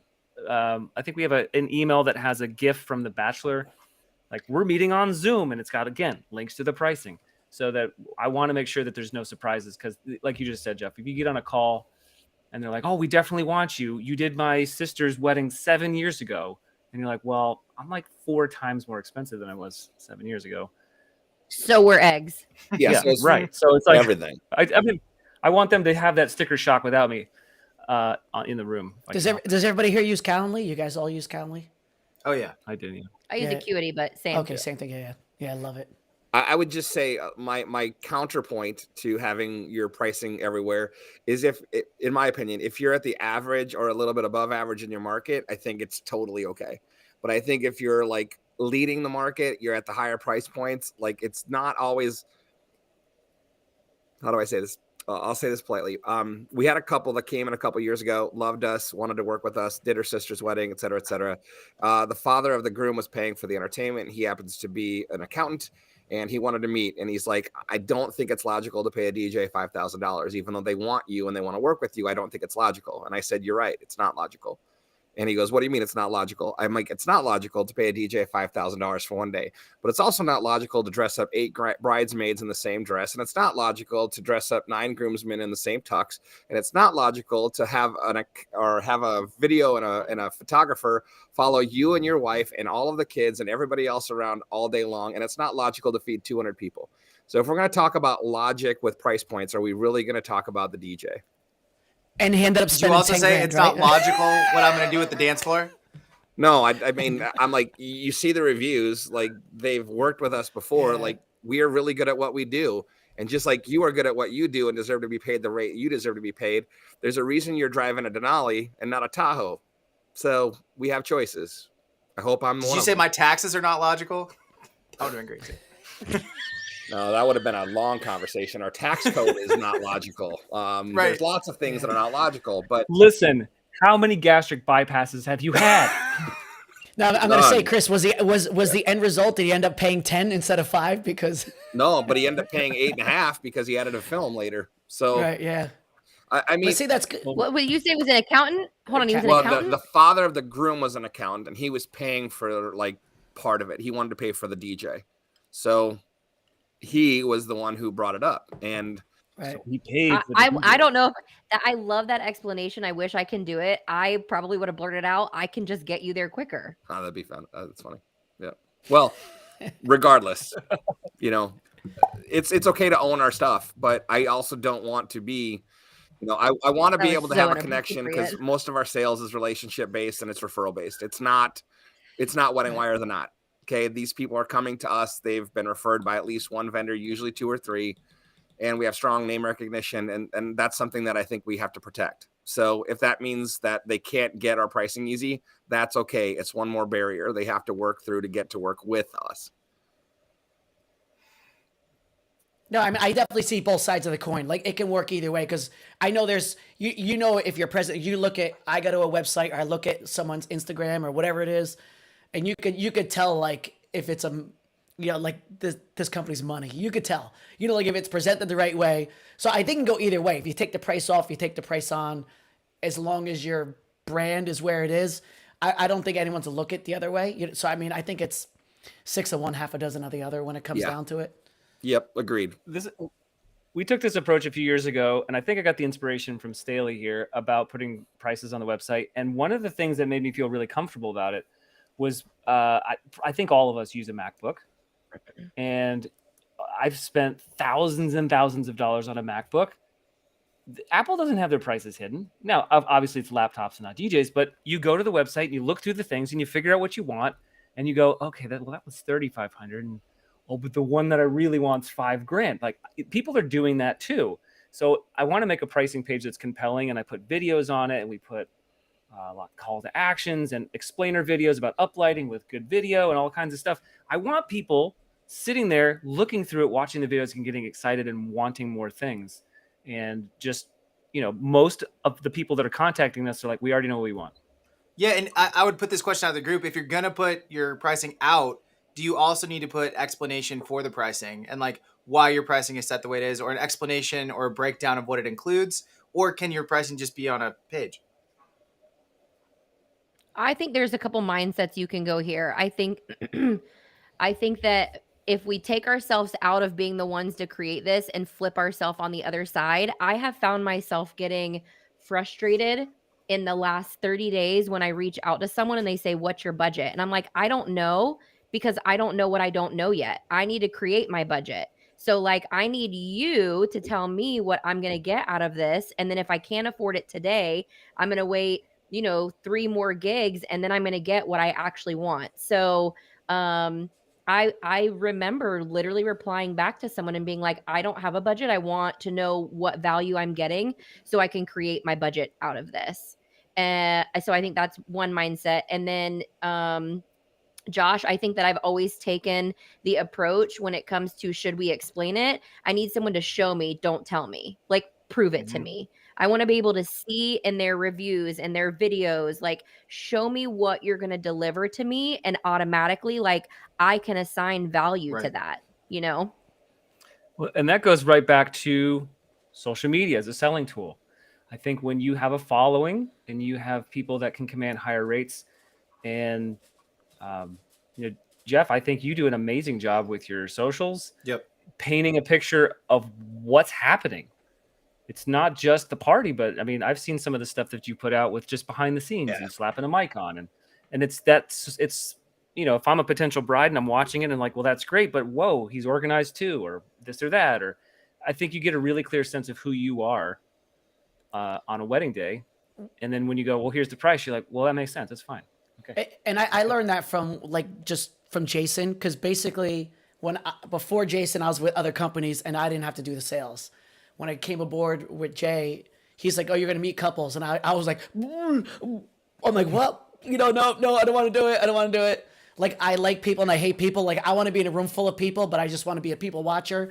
You know what I mean? Like, I'm all about that. It's so weird. Like, I'll have the best time with everyone, but I don't really want to know you that well. It's just a weird thing in my head. But anyway, I came up with the idea in my head. I'm like, all right, if I can put enough shit out on social media that, like, I can just show them and have them explain it. Like, oh my God, we want to do this. Oh, here's this video. Like, we're having an event at this. Do you have an idea? Like, oh, we did this here. Like, oh, we're having a fashion show, whatever. We want a white stage, whatever. Here's like, whatever, we did that. Like, so my goal was to try to put as much stuff out so I can eliminate all that extra stuff I would have to tell future people. I mean, I'm way more comfortable selling now. And I guess I'm, comfortable, like, hey, at this point, I've done it long enough that I want to do the parties that I kind of want to do. And I can go I can go any which way you want, but there's limits to what I want to do now. But I think if you look at social media, first and foremost, as not trying to sell other DJs to look cool, because F that. I've never made anything to try and impress another company. I'm so, like, client focused on it. And I think and then after that, make stuff that when people want to research you for whatever it is, you have it out there, or you can point it to them. You know, I think that's like, that's the biggest thing for me with social media. And it all came about because I didn't really want to do sales. I'm like, maybe Instagram and Facebook, and you know, it can all sell me. I'll sell it by myself, and I could just be like, yeah, I did that, I did that, I did that. I'll see you there. You know, so that's the way I approach social media. I love that, and I resonate a decent amount with that. What's the have you seen anything change in the past maybe 6 months to a year with the social media game? What you've had to put out, what's responded well, what's gotten you more inquiries? I think I overproduce stuff. So, for example, I was working with my buddy PK. We did a wedding. It was a Thursday wedding. This group came out and they did like this wrestling move or whatever, right? So I'm like, holy shit, this is gonna be my TikTok moment. It's gonna go crazy. So I get the video and I'm like, this is how you commit to whatever, blah blah blah, and I edit and I post it, right? I get like, I don't know, 4,000 something on TikTok. The girl, the bridesmaid who did the wrestling move, has 2 posts on TikTok. Her uncle was like, took that video, posted it. That was it. It's got like, I don't know, right now it's at like 600,000 views. Wow. Right? Jeez. Like, it's just like, we posted at the same time. I just whatever. I mean, she's a pretty girl and she's a bridesmaid and she's the one who did it, so whatever.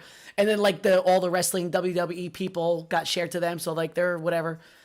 So I think what's changed is like I have to adapt to maybe being less polished, but also it's like a little weird thing for me because I want to demand a certain price, and so like it's, to me, trying to find the fine line between what you show. So for me, I try to make my Instagram page as like my portfolio, and then my stories as like the unshowered JSG.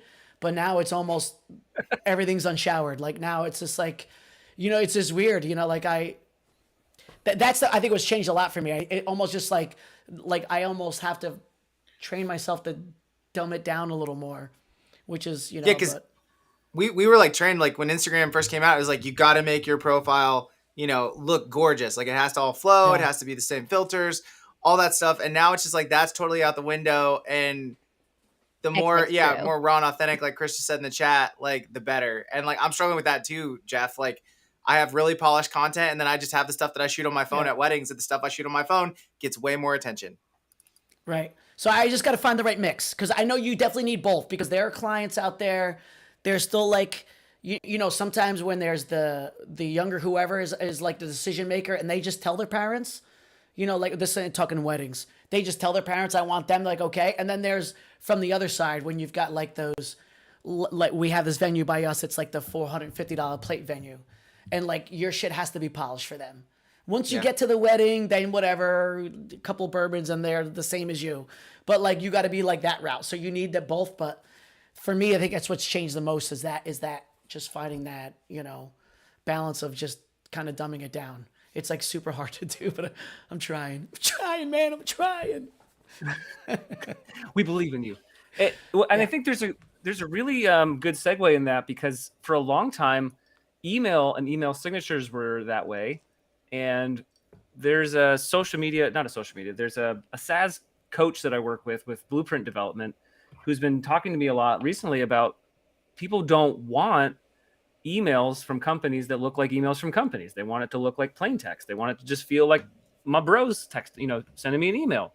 And I think that's all in line perfectly with what you're talking about. Right. And a good segue into like email nurturing and what you're sending out to couples and clients, and what they're reading, how much is really produced with links and graphics, and how much is just like, hey, this is me, and you got time to chat today.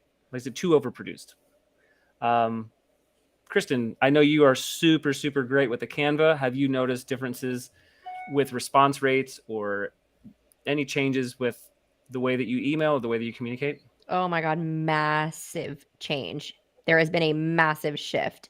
There was a point in time where I feel like it wasn't, I'm gonna call this fact right now. You heard it right now. I'm saying it isn't opinion. I'm gonna call it fact, where we had to look more corporate and big and polished no matter what size we were. And that meant like overproduced graphics, high quality, everything, very polished emails, but like infused with personality. And I think now people are really looking for the more boutique, the more custom, the one-on-one kind of vibe. And so for us, what we've had to do is we can still use our templates when it comes to our sales follow-ups, because we have templates that we use so that we're not having to think every time we have to reach out to someone and touch them to be like, hey, how are you? I haven't heard from you type thing.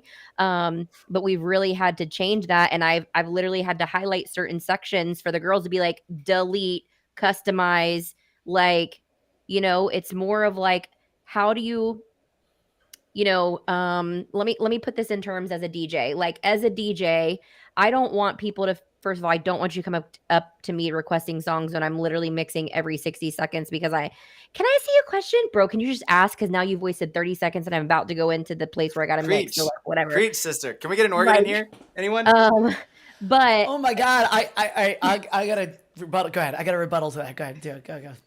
No, go.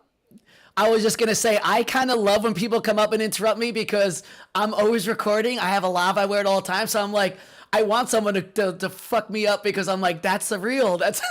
I'm sorry. I understand. But to me, that's another video moment. So yeah, I'm as like, you were. Good. Fuck, now I'm into the second verse and I can't mix out. But anyways, yeah. Anytime I'm DJing, I try to break that like third wall between, me and the audience. So I really want them to feel, if there's a room full of 250 people at the 450 plate, venue, I want them to feel like it's home. And so I think that is the same thing that we're trying to do when we are trying to connect when people reach out, is how do we make it feel like home? How do we make it feel like, hi, this is Kristen from RDJ Rocks. I'm just following up to be like, tell me about this venue. No, I want to be like, somehow, hey girl, hey, how's wedding planning going? And we've been trying to do that just with simple text messages, in the system to be like, where are they at in the process, or like, anyways, it's I'm gonna ramble, but breaking that third wall, we don't have to be super corporate-y, and we've got to go back to being custom, but staying within our processes, I think you hit the nail on the head. Mm-hmm. You're just going, we're due for running a comb through our email systems and everything we've got, because we wrote them in like 2019, 2020, and they were cool. They were cool then. And I'm like looking at some of them and I'm like, it's just not where we are, And I think it's interesting for you guys, I guess, like running your own companies. My language on my email it's a lot easier because it's coming from me. They're like, oh, it's from Jeff. So I can be definitely way more, I woke up late, I'm hungover, I'm sending an email, where the fine line from a company standpoint has to be like, I could do both. It's definitely a tougher thing. So anyone who like sees this or watches it back, that's something to think about. You have to find out like what the language is for your brand, but also make sure the language sounds like human and not so corporate. Like it's way tougher. For me, this question is a lot easier from the individual standpoint than from you four that are like running your company. I think that's definitely called brand voice. But I also think too, David, to answer your question and to kind of clarify a little bit, for us, there's a little bit more polished and pretty and like frou-frou when it comes to like our marketing drips, as opposed to the sales drips. And so the sales drips is not necessarily, we do have some that are automated, but we have the ones that are like, they reached out to us and then like, these are the ones where they've filled out our contact form. We've sent the first email. We've texted them. We've called them. We have followed up within 48 hours. Hey, I just want to make sure we didn't go to spam. Did you get the information that you needed? With another phone call. And then after that, they go into one drip. And then there's the ones that, and those are automated, but a little bit more customized. There's not a lot of graphics. There might be cute GIFs. It is more human, but obviously it's an automated system. And I want them to know that on some of them. And then there's the ones that if they re-engage with us after we've sent one or two of those contacts. Then we just have templated emails that we can pull, because these are things that we've probably said over 100 times before, so that we don't have to recreate the rule every time we're typing. Like, they'll respond back and be like, oh my gosh, yes, this pricing sounds great. We're thinking about, this location, and this location, blah, blah, blah. Oh my God, yes, I love it there at Bella Colina. We've done that, 1,000 times. Here are 3 different links to the last blogs that we've did. Here's a video that we did. Oh my God, have you checked out this reel? Okay, so when are you available to chat?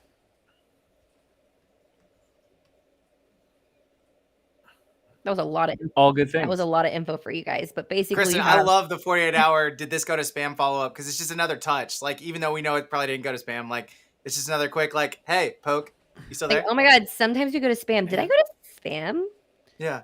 Do you get a lot of conversion out of that? Oh yeah. No, you didn't go to spam. We're just not ready yet. Okay, We're cool. busy. When do you want me to reach back out? Because legit, sometimes we do go to spam. Oh my God, you were in my spam folder. Mm-hmm. So Dave, since we're talking this quick question, like, I don't know if you're going to ask this, but do you have, I'm just curious, like when you meet with someone, what's your time between when you meet them and when like the quote unquote, the calendar date's going to open again? Does that make 7 sense? days. 7 days. Okay. Yeah. Same with us. Okay. Just curious. Yeah. We And I we know are fully Staley's first got come- the opposite. Yeah, we're first come, first serve. Like, and we are explicit about that everywhere. We say that everywhere, just because like Yeah. we want them to know. Like, I don't want to hear it if somebody takes your spot. I don't want to hear it. Yeah, there's no wrong or right way. I'm just curious, like what I mean. Yeah. We do 7 days as well, because I was just curious, Kristen, since you said the 48 follow up, the 48 hours. I was just curious where your Yeah, and to timeline touch is. on that, actually, what we do is in DJ Event Planner, we have a status that's called date hold. And so once we finish a consultation, we run a booking helper that sends the couple an email saying thank you. Here's a link to the pricing again. Here's a link to our booking form, and then it puts them on a 7-day drip that has reminders about the date hold. So day 3 there's an email, day 5 there's a text message, day 6 there's a text message at like 6 p.m. being like, by the way, your date hold is up tomorrow. And that's usually where we get most of our booking forms. Like any holdouts are going to be in that last, we know to expect it. Hey, when you turn that It's all setting built on up. in DJAP, does it still make like the AOL hopping on the internet like sound effects? Or... That's why I like it. Yeah. Yeah. Basically. So emails, you get people to a sales call, and let's talk sales call. Let's talk getting on the call. Let's talk best practices. Let's talk tips. Let's talk tricks. Let's talk. Now, Jeff, I know earlier you said you got pricing already, but is there any flow that you're following? Are you following any kind of template? Or do you just talk? So I'm using Ecamm right now. Ecamm is like being fed into the Restream. So I use Ecamm for my sales deck. I also use it at events, but so everything I have in there, anything I could talk about is set up inside there. So you guys saw me when I was like writing with this thing over here, right? This is also an app. It's my iPad that's connected to Ecamm. So sometimes I'll use it. I'm going to see if this even works. Let me see if this works on here. So like this is a floor plan, right? So let me see if I can write on here. If I was to write on, see, I mean, I'm just putting it over here. So for example, if I'm with a client and we're doing whatever, I can open a floor plan and be like, oh, the DJ's over here. He should definitely be over here, or like whatever it is. So I use this explicitly for like all my calls. Hey, And you have a it green just- dot on your face. Yes, I do. Clearing it. So this gives me the freedom to show everything and anything they could ask. And it's very loose. So I may not open up anything in my sales deck, or if they're, you guys are mentioning uplighting. So I have like static images, I have videos, so I could show them stuff on that. And my first initial contact with the client is I don't go very heavy into any of this. To me, it's meet and greet, it's personality, it's connecting with them. I'm literally looking to see if I hear a dog, I'll talk with them 20 minutes about their dog. Is your dog going to be the ring bearer? Blah, blah, blah, whatever. If they have a kid, or if I see there's something on the wall from like they went to Rutgers or Princeton, whatever it might be. I try and just get them talking and just conversation. I'll talk about their venue and all the details, what they're into, what kind of music. I'll talk about our process. And I personally, I know SCE has their own string of emails. I have my own, timed emails that I send out to clients. I use Honeybook for me personally, not for any sales at all. I use it only for its automation. So I literally bastardized that program to make it like my automation. I learned how to get around every single thing about it. I love their automation for me. So I set up, they call them brochures. So when I send something out to a client, I can literally see what they're looking at because Honeybook will tell me, hey, they opened up the brochure. They opened up page one. So even though I also have in the automation a Honeybook, it'll ding me and be like, hey, it's been 3 days. Get back to Jim and Michelle and follow up with them. Even though I know exactly where they're at, and I'd be like, it's, for example, hey, you guys got a chance to check out all the information. I hope you're having a great time. Like, I hope the planning process is awesome, whatever it is. Here's some mixes to check out. And then I'll give them a link to like my Mixcloud. So I have drip stuff that I use as well, like in my own process. But everything for me comes immediately through Ecamm, and I can show them anything they want from that. And then from there, Honeybook tells me kind of what to do because I set it up. On the Ecamm subscription, real quick, are you using the 4K or are you in the middle plan? For Ecamm? Yeah. I have the full version, the pro version. Okay. Yeah, because I also use it. I actually use it at events too. Like it's amazing for like when I do media at events. Like for me, I think it smashes like for the stuff I use it for. But yeah, I had the full version. And I produced like some lives. Like you can do all that. Like everything we're doing here could just be an Ecamm. You don't need Restream or any of the other stuff. Like you can do all the stuff through there. And this app right here, I think it's called Pencil. So it's only for Mac. It's for Ecamm. So when you use your iPad, you can write on it. And the cool thing about this too, I mean, just if you want to geek out, and sometimes I geek out with a couple, sometimes I don't. But if they say, "Oh my God," you guys, I'm sure you have venues by you where it's like dinners in one room, dancing in one room, so I'll literally go to I'll pull their website up on there, and it'll be on this iPad, and I can draw on there and literally show them. I don't know. For me, I guess I just try and paint the picture with couples. And that's kind of my sales tactic. I don't really sell to them. I don't even give them pricing. I tell them like at the end of the call, I'm going to send you an email. This is what's in the email. Because when they say like, how much does this cost? I'm like, oh, don't write it down now. I'll give it to you. So that's what I do because I just send it to them because I don't want them to get. I mean, dude, with Zoom calls, the shit I've seen when I've seen like a guy getting out of the shower, with his fucking twig and berry hanging out. There's a girl like, she's literally, yeah. Hey, because I sort of know them from like working at bars. Like, bro, hold on, I'm running late from work. I'm like, okay, that's happening. And then I'll get a girl. She's like fucking cooking pasta. And you here's like the sizzle, and you're like, you're not absorbing anything I'm saying. You're gonna ask all these questions again, but Zoom's an interesting animal for me. But that's what I use. I use Ecamm. I try and stack the deck in my favor in the beginning and. How are you gonna just wrap it up like that? We actually just drop Twig and Bears here on a call. I know. Hey, yeah.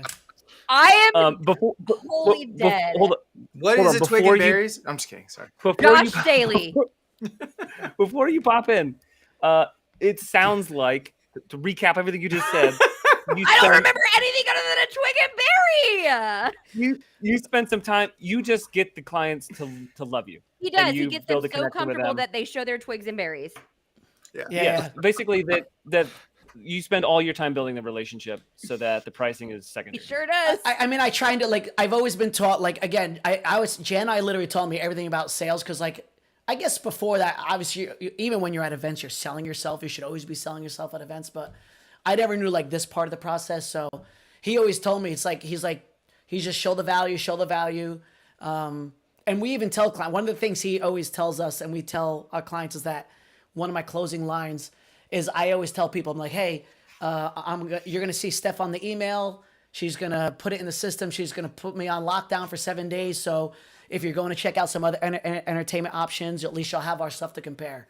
Like I literally tell them to go compare other people because he's like, if they find the value in what you're showing them up front, then the price is secondary. And that's why I get pissed sometimes when I lose stuff, because I'm like, damn, I thought I was crushing it, and obviously I wasn't, because if they still had price in their brain, then I didn't make the price secondary. So my goal is always to make the price secondary, like show the value. Like we're in such a, in Jersey, we're so saturated, our market. There's like 9 million DJs. There's probably 4 DJs in my apartment complex for all I know. Like it's so drenched over here. Like you trip, you're like, oh, sorry, DJ. You're going to get a bagel. Oh, excuse me, DJ, can I get in line? It's like don't what it they is say over here. if you have 5 kids, aren't 4 of them DJs? Isn't that what happens in Jersey? Something like that. Right? It literally is. Yeah. So for me, I'm always like you said, I'm just trying to have them fall in love with me, show the value. So it's like a big introduction, I guess, is the way I do it. And then I just trying to get them. And another thing we do is I always tell them, like, don't worry about the other stuff. Just the music's the most important thing. So if you're comfortable with us, just, you can reserve the music, and then we'll meet. We'll have some creative sessions, whatever it is. Like, that's part of like I guess, what do you call it, Chris? Your drip campaign, whatever it is. So like, we'll meet up later on for the other stuff. Heck yeah. And I think that model really works well when you're selling yourself as a DJ, because you're building that specific relationship. Hints. Yeah. Talk about your sales process. You're on a sales call. I've heard you talk about this before, so lay it on us. Yeah, for sales, for me, it's more about, once I get them on the call, it's really, finding out who they are as a couple, what their experiences are in weddings. Have they been to many weddings? Are there things that they really want to, duplicate, or are there things they want to like eliminate from the conversation, and allow them to steer that conversation? And just like Jeff said, like I very rarely get into any talk of pricing until the very end. And that's after we've gone through and explained, our process, what makes it work for us, different ideas to make it unique and special for them. If it resonates with them, then we move to that conversation about pricing and about how to retain our services. And they understand too that our calendar is just like Jeff's. We have 52 weekends, just like Josh's and Kristen's. There's only so many Saturdays and so many available. And if you want someone who's, higher caliber and is booked out a lot, act now or forever hold your peace. And our whole goal with them is just to get them to understand that we do care about, replicating one thing over and over again. And that is having people cheer one more song at the end of the night. How we get there, I don't know yet. That's why we have these conversations and get into discovery mode and learn more about one another, because the things that they care about are the things that I'm going to have innate interest in and want to deliver at a very high level. So it's really about getting to know them and giving them the best version of their day, the way they plan it, not how we think they plan it or what we have as preconceived notion as to how things should go. Open up the conversation, let them talk. And then when it's your time to talk, make sure that you are reinforcing all of the details that they've given you, and get rid of the conversations that involve the things that they don't care about. Focus on them explicitly. Yeah, and if they don't bring it up, don't mention it. Yeah.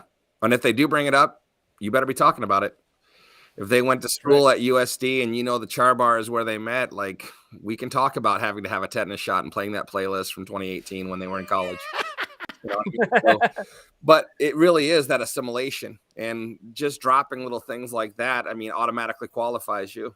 And people want to work with people they know, like, and trust, and you just have to be that person. That's it. I also That's think on that, Chris, like, there's so many DJs that I've, we've secret shopped, we've heard them do this, but they ask the stock questions, right? They barely listen to the answer, and then as soon as the couple answers the question, they're moving on to the next thing. Like, there's never any follow-up questions. There's never any like actual interest shown in what they just said.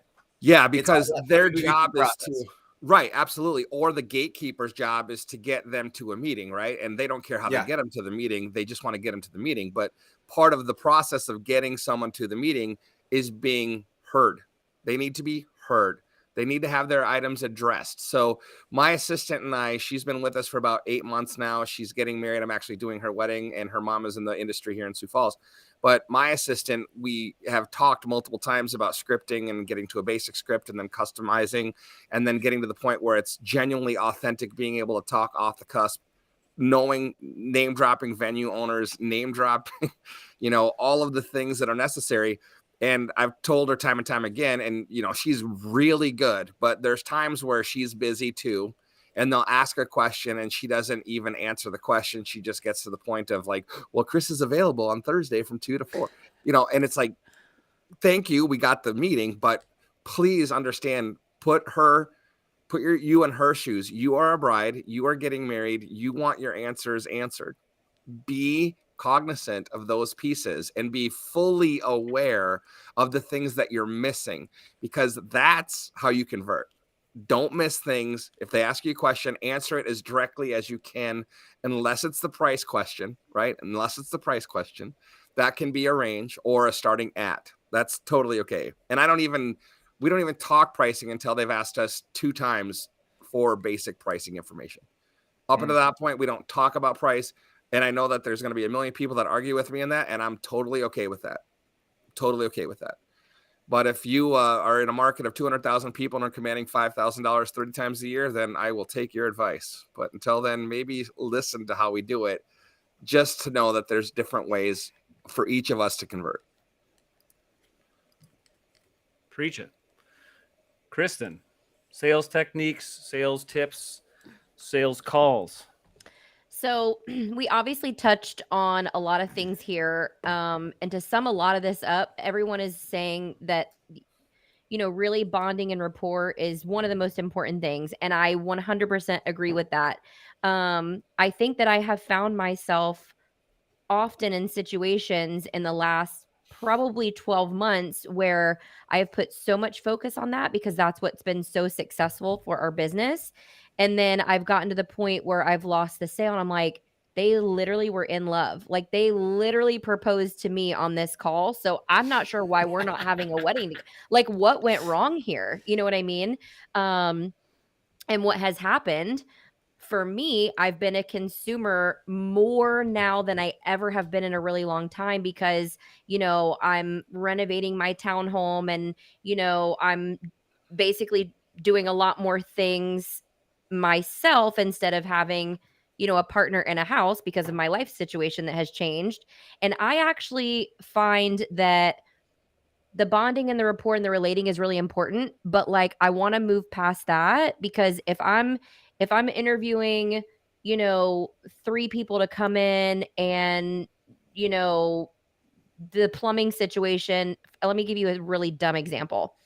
All I really want is a bubble bath. And the second bathroom in my townhome was not able to do that because the tub wasn't a soaker tub. And so I'm having to go through the process of figuring out, okay, who can do this for me? Who can put it in here? I've got one person who, is, like everybody can have a charismatic personality. But once we move past that, I want to know, what are you able to provide? I'm going to give you a prime example. The whole entire bathroom has been renovated.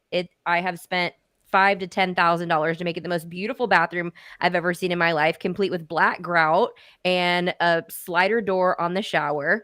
And for whatever reason, whenever I turn the water faucet on, I swear I'm going to get to my point. Whenever I turn the water faucet on, even without the little thingy being up, the water still comes out of the shower. And I'm like, that's not how that's supposed to work. I don't want to sit in a bubble bath and have the shower on me when I didn't tell it to do that.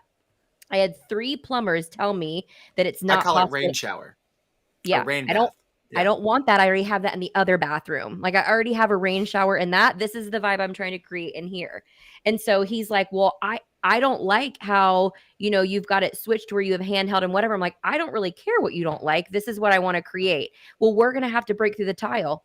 I don't really care. We can break through the drywall in my closet if you want to. And so what I really needed was someone to understand what I wanted the end result to be because I didn't give a shit what it costed. I will have a bubble bath. And at the end of the day, I spent way too much money to fix it, but that's what I wanted. I wanted someone to understand what I wanted the end result to be, and then tell me with confidence and qualifications that once I bust through that wall, I'm going to replace the valve, and either the valve's installed upside down, and if it is, I'm going to turn it the other way around, or I'm going to have a valve to replace that. And the backup plan is you're going to have another shower unit just in case. And I'm like, that's exactly what I needed to hear. So as much as we're talking about, we need to relate to our clients, we need to make sure that we're on their level. Yes, I want to know about the concerts that you go to, so that when we do the room reveal and we didn't have it planned, okay, oh my God, Jason Mraz, that's where he proposed. Boom, I'm pulling out a Jason Mraz song right now. I also want to know the qualifications, and that you understand your gear, you understand how to pack a dance floor, and you understand how to make these magical moments happen that I want. That's all I have to say. My shower works, and I, as of last week, can take a bubble bath. So I'm very passionate about that. How many have you had? How many baths? I've had one, because I don't know if you guys know this, but like at Home Goods, they had this whole bath section where they had like lavender tea leaves. And so I'm like, oh my God, that's so cute. So I put lavender tea leaves in the bath along with the bubble bath. Did you know that tea leaves clog a drain? Oh my God. Yeah, Guys, you a can't do quick that. preview of Multi-Op Mastermind number 4. We're going to be talking about how home goods and DJing relate, especially when it comes to leaves and things you can put in your bag. Because you can always find a contractor to do it cheaper. Drip Oh my too gosh. hard. Oh, that's great. Anyways. Oh my gosh. Jeff's got a new drip campaign. Yeah, way to over be, here. Jeff. You know, I'm passionate about that, because when I first started, I remember people being like, keep doing that because you're entertaining the folks. I remember people at bridal shows being like, what kind of speakers do you use? And I'm like, why do you give a frick what brand I use? But being 12 years into this, that is important to some people. Like, there is a huge discussion in the world on, should I use QSC, RCF, or EV? And depending on the situation, the answer might be different. And so it's also important to have those conversations for people who really, really like know their stuff. Like, you're not going to be able to sell the 5 of us DJ service like you sell someone who's reaching out on Wedding Wire and has never done this before. I'm going to want to know what kind of speakers you use. It's not going to be Mackies from back in the day. The answer is never 21-inch subs from DOS. Yeah, never. But yeah, it's all about being great at sales. Is just like being great at relationships. It's about demonstrating confident expertise, right? So you want to say, you want people to know that you're confident in your abilities, and you're going to guide them through an experience. And the way that you do that in detail is in creating a relationship, getting them to like you. Yes. And it's also getting them to understand, like, it's the name dropping. It's the char bar. Mm-hmm. It's the, like, how do I know you? Or I know this maitre d', or like whatever. It's like, but when you say those things, it's the same reason that people care that you've worked at a venue before, when we all know that doesn't matter at all. They're like, oh, well, I want to pick a DJ that's worked there before. I'm like, it doesn't matter. Like, you guys know that we work at new venues all the time, but they just want to know that there's that trust there, and that you're an expert, and they don't have to worry. You're just like eliminating stress immediately by you saying, yeah, I've worked there. Or Jeff, when you're talking about, look, here's the thing we did. Here's the video of that thing we did that one time. It immediately jumps you 50 spaces ahead on the game board. Yeah, I mean, David, one of my favorite questions when couples come in for a consultation or a meeting online is, how did you guys hear about us? And then what did you read? What did you see? What did your friend tell you that made you think we would be a great fit for you guys? And then hearing that answer often gives me everything I need for the rest of the meeting, just, and how to connect the dots and get them to signing on the contract. Also, one of the things that I'm always coaching my team to do is to connect the experience they want at the wedding back to especially EE, like what we offer, but like, okay, so you want a raging party? Awesome. The Club Cannon or the Cloud Cannon is the perfect add-on for you, because it's going to get you that experience that you're looking for. Like that has been some of the best techniques that we've put in place when it comes to our sales meetings. Yes. Does anyone take EE and package them together as an experience? Meaning, hey, these are the influencer vibes package, or this is the club vibe package, or anything like that? I do not. I also do not. I don't either. So it's always a la carte. Well, so we have packages, but like they can choose whatever they want to put in that package. So like one add-on is $9.99, two is $16.99, etc. Okay. Yeah, I would think like you say, if they'd say, "Hey, we were out in Vegas, we saw this, this, and this. We want that vibe." I think, I guess on the fly, you might be creating. You might think of 6 or 7 things that you want to do. I would say may not have a name to it, but yeah, I think you still a la carte it. Especially because I think for me in Jersey, some of the bigger stuff, I'm a big fan of selling that big stuff without owning it if I can. You know what I mean? Like I make a little less on it, but I don't have to do anything except be like, hey, if available, cool, I need it here at this point. You know, like our musicians, we sub out all our musicians. We don't like have percussionists in house or sax players in house. Like we use like other people. And if we're doing like whatever it is, Circus du Soleil performers or stilt walkers, all that other stuff, like I'll package all that stuff together in something. I won't call it anything, but we do it on the fly all the time, I guess. But The Ringmaster package. Here's my favorite verbiage ever. Hack. You guys can steal this from me.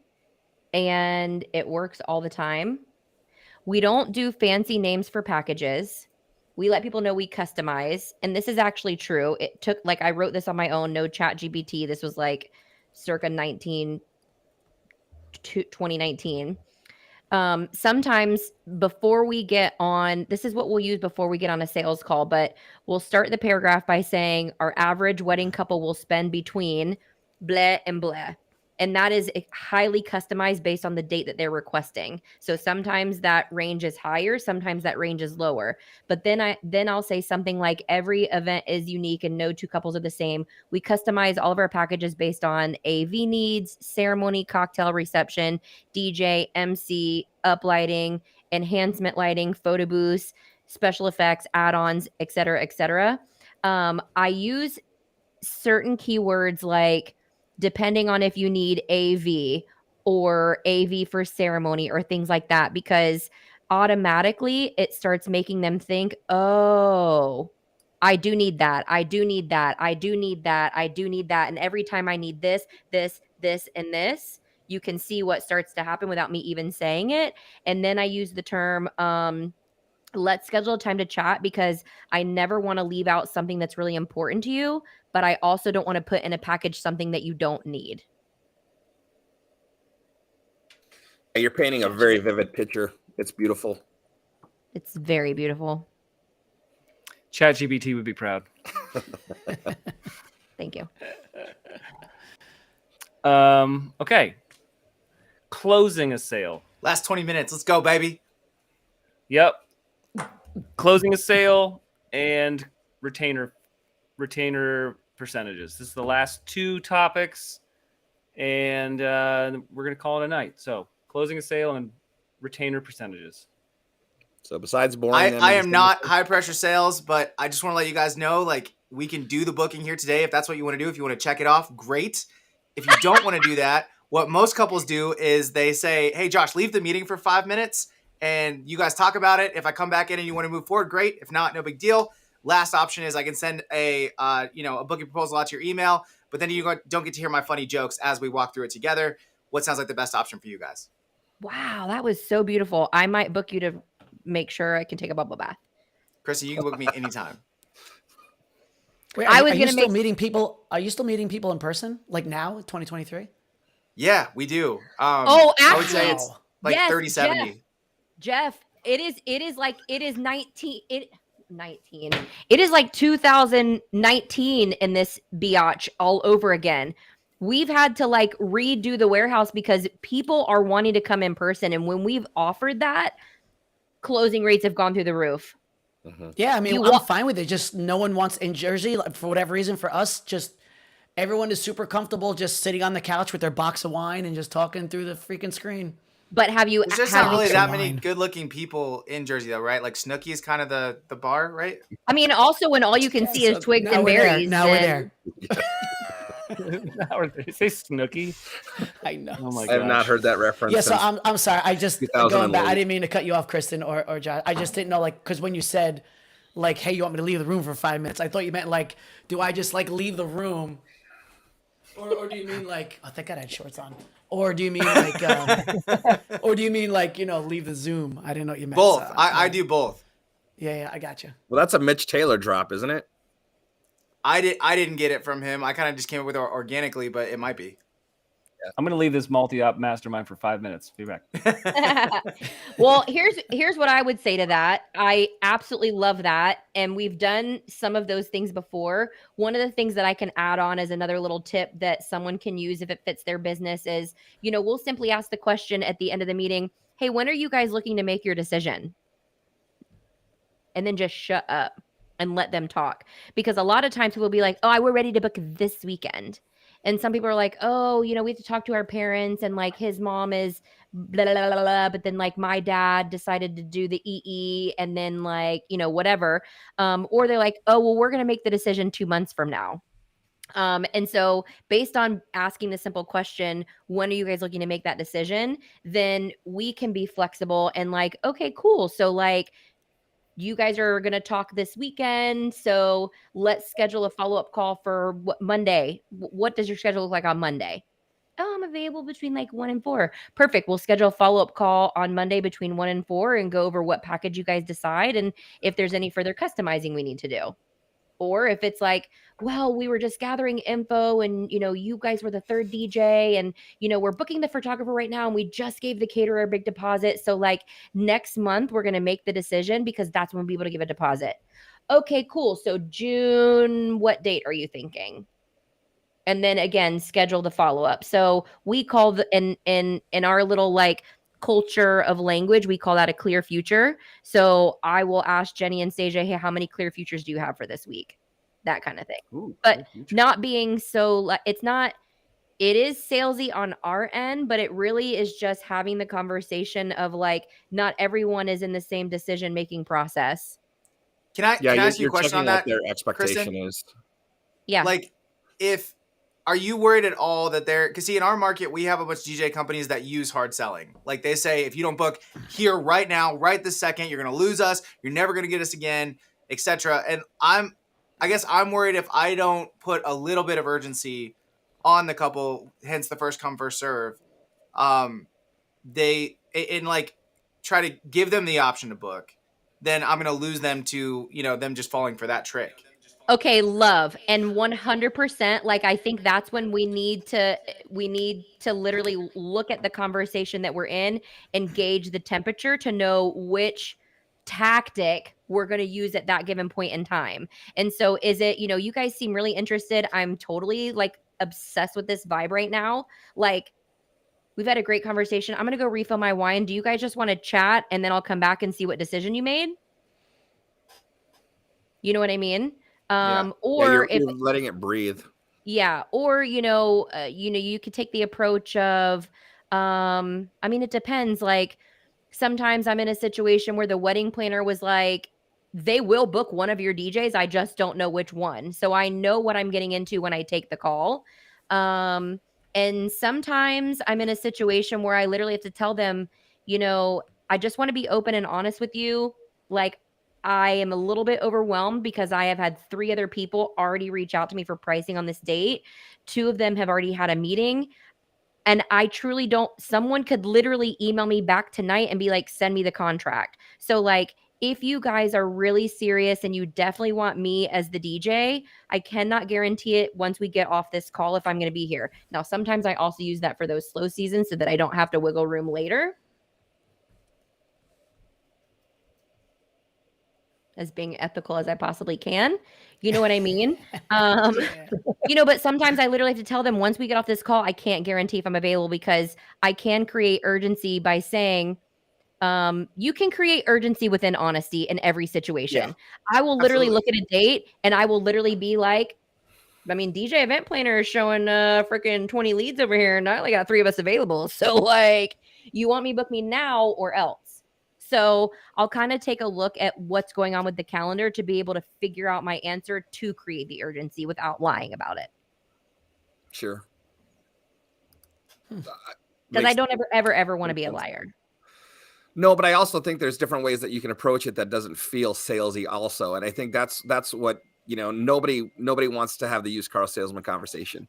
And I think that's what gives everybody such a negative, connotation when it comes to sales. It's like, we're not here to sell you. We're here to help you buy. You need someone to help you. We are qualified, immensely qualified, to be able to help facilitate what you are looking for. If we got into a conversation and we're vibing and we like everybody, does this, my closing is always super simple. It's like, does this resonate with what you need? Yes. Do you feel that we're able to give you the end goal in mind? Do you feel that that's the case? Yes. Do you think it's going to take some stress and pressure off your plate, knowing that you have a partner that is willing to help you make your dreams come true? Yes. Cool. When would you like to make a decision? And is it now? That's it.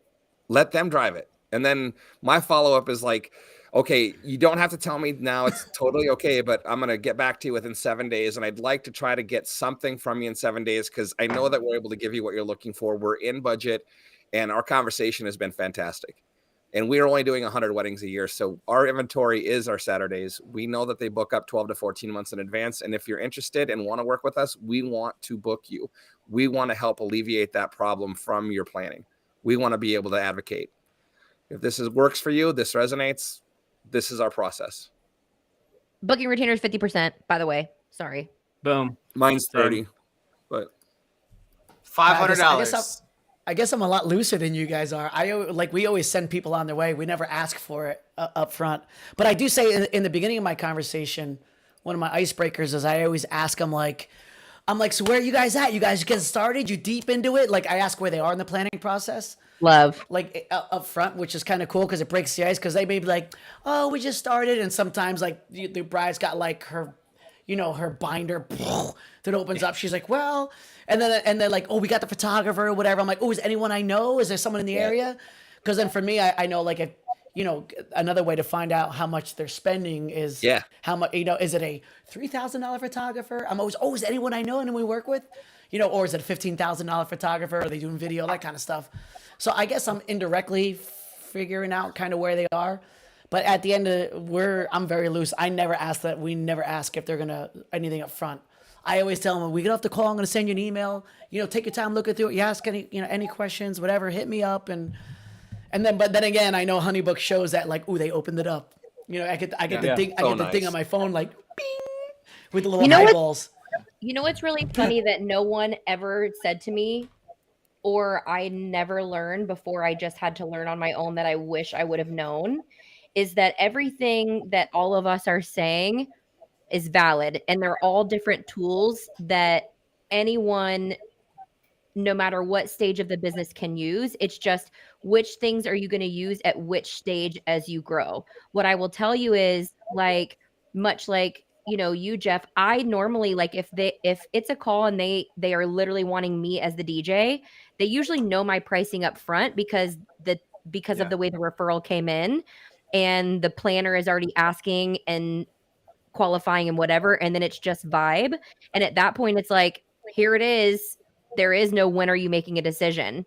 It's like, okay, it's more or less like, do you guys want me to hold the date for you for 48 hours while you make a decision? Because that's how far along we are. But the technique has to be changed for my tier 1 and my tier 2. The same tactics can't be used. And so I think it's very important to understand, when you're listening to all of us speak, it's like, understand what part of the business that you're in, what tier are you in, what are you selling, and then be able to apply those different techniques to those different zones to move you and move the needle forward as you grow. Yep. I think the more expensive that you are, the higher the tier, the more you have to paint the picture, the more you have to connect, the more you have to check in. Be the authority. And the more you charge, the more they expect. 100%. Yep, for sure. Yeah. I'd also add on to that, Kristen, like, the techniques that you use at various stages in your business, they still have to feel authentic to you and your personality and like your selling, personality, I guess is the way to say it. Yes. If it doesn't, if it's just a technique you're stealing from somebody else just to steal it, like it's not going to come across as authentic from you. No, that's like, what did Rob Foray say in his MC workshop? Not all of us can be like, what's up, what's up, what's up on a mic. Like, that is Right. not going to work for me. That is literally only Jay in New Jersey. Like, stop using that, people. That is not you. Yep. And that's the same with sales. I mean, like even you know, I try not to be salesy, but I can't approach every couple the same way. No. I mean, sometimes I know I can just be solely like all over the place. Sometimes you just got to be like, you know, a little more proper. You know, it's reading if you can read body language through a camera, it's like reading body language through a camera. And your other point, Kristen, I think you said like, I wish somebody would have told us earlier. I mean, you know, this DJ world, I think it's finally coming around that everyone, you know, no one wants to, you know, I'm not sharing my secret sauce. I'm not telling people what I do. Like it's probably taken almost 10 years to get to this point where other DJ companies are just giving it out what they do, you know, because if you think about what this program, what you guys are doing right now for multi-ops, and I hope anyone who's still listening, whatever it is, or what shares it, like the biggest thing, and the reason I even want to jump on this call, and I'm not even an owner of a multi-op, but if we as a DJ brand, like across the wherever, if we can all figure out that it's okay if we all charge the same price, we'll all benefit from it instead of like undercutting or whatever. You know, like you asked, everyone knows Jordan, right? If you ask Jordan, like we got this all the time. They would meet with Explosive. They'd meet with me about a wedding. It was the biggest compliment when they wanted the crazy Jew over the loud Italian. You know what I mean? Like, it didn't matter to me. Like, the fact that we were the same price, like, that was the win. That was the win. If I lose on personality, it's the best thing you can do. Like, that's what this whole thing is about. Like, if you're sharing stuff and, like, all the little nuggets I got from you guys, just for me, not even as an owner, how I can approach my little version of sales, like, it's huge. And this would never happen 5 years ago, 6 years, 7 years ago. Nobody wanted to give away the shit. It was like, no, because I don't want my neighbor who's 2 zip codes away. It doesn't matter. Like, what we're giving away now, what's the percentage of, like, that, what people are going to actually implement? You know what I mean? You can tell them, right? You could tell them how to build the car, but not everyone's going to build the car. You know what I mean? It's correct. just not... I also think, too, that, like, you know, everyone's goals are different. And everyone who maybe is charging half the price of someone who's full-time is literally working 40 to 80 hours a week plus DJing, which is just their side money. And everyone who is doing that more than likely doesn't even want to work their 80-hour-a-week job. They want to be a full-time DJ. So if you just raise your prices, like, yeah, you could be the full time, you could give health insurance, you can employ a team that can like live on their own, provide food on their table. Like, let's level it up. Let's go. Yeah. I just want to jump in on one thing here. Jeff, you're spot on with that. The fact that none of this existed when we all started years ago, right, is a testament to how things are changing, how they're adapting. And if we are able to create stronger competitors and they raise their prices, guess what we get to do? We get to raise ours too. Guess what, accountant? It's $5,000 now. Let's talk Logic. Yeah. That is on. Thank you so much. He's a rapper. Yeah. That is going to be on Multi-Op Mastermind number 4, where we talk Logic. We're bringing in accountants from all over the world. It's going to be super exciting. Yes. We'll talk about accounting. No accountants allowed. No accountants allowed. We'll call it behind the employees. What was that TikTok trend a while back? It says because I'm an accountant. Remember that one? And I stayed the Holiday Inn Express last night. Oh, man. Okay, we got a couple minutes left. We're going to go around the horn. Everyone take 30 seconds. Maybe a best takeaway, maybe some final advice. However you want to end it. How to find you on social, how to connect with you. How about Chris? You go first. Sure. First of all, I just think that the collective experience on this panel is insane, and to be included on it is fantastic. So Josh and Dave, thank you for the inclusion. It's great to be sharing the stage with all of you. For those of you who have taken the time to watch this, whether it's live or whether it's a rebroadcast at a later date, just know that all of us are here available to help you in your path in the industry. There's definitely multiple things that you can take from this, and just because the way Jeff does things and the way I do things are different doesn't mean that somewhere in the middle is completely perfect for you. So for all of you who are watching, like I said, and for the rest of the panelists, like, it's an honor to be on here. I sincerely appreciate it. If you want to reach me on socials, please do. I'm an open book and love connecting with people. So thanks, everybody. Love it. Thank you, Chris. Thanks, Kristen. Oh, I really want to be like so eloquent here, but here's what I would say. I would say, you know, there's been a lot of information that has been put across the screen.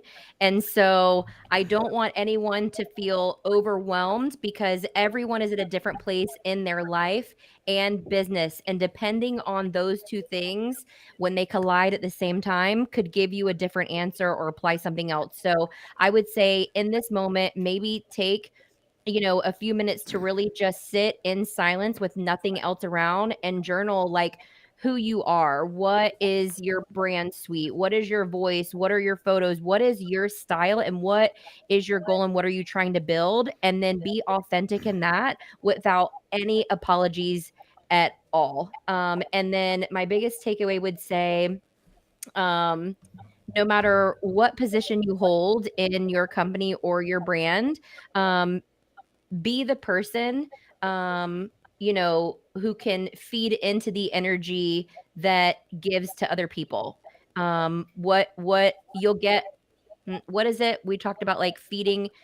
Jeff had said it. I wrote a note here. There are people who feed off referrals and those who feed on referrals. And it doesn't matter which one you are, because you might be a different stage in your game, but always be the person that puts in energy and helps your team or your crew, no matter what that looks like. And do it with integrity. Love it. Wow. Jeff. You can follow me over here. That's me right there.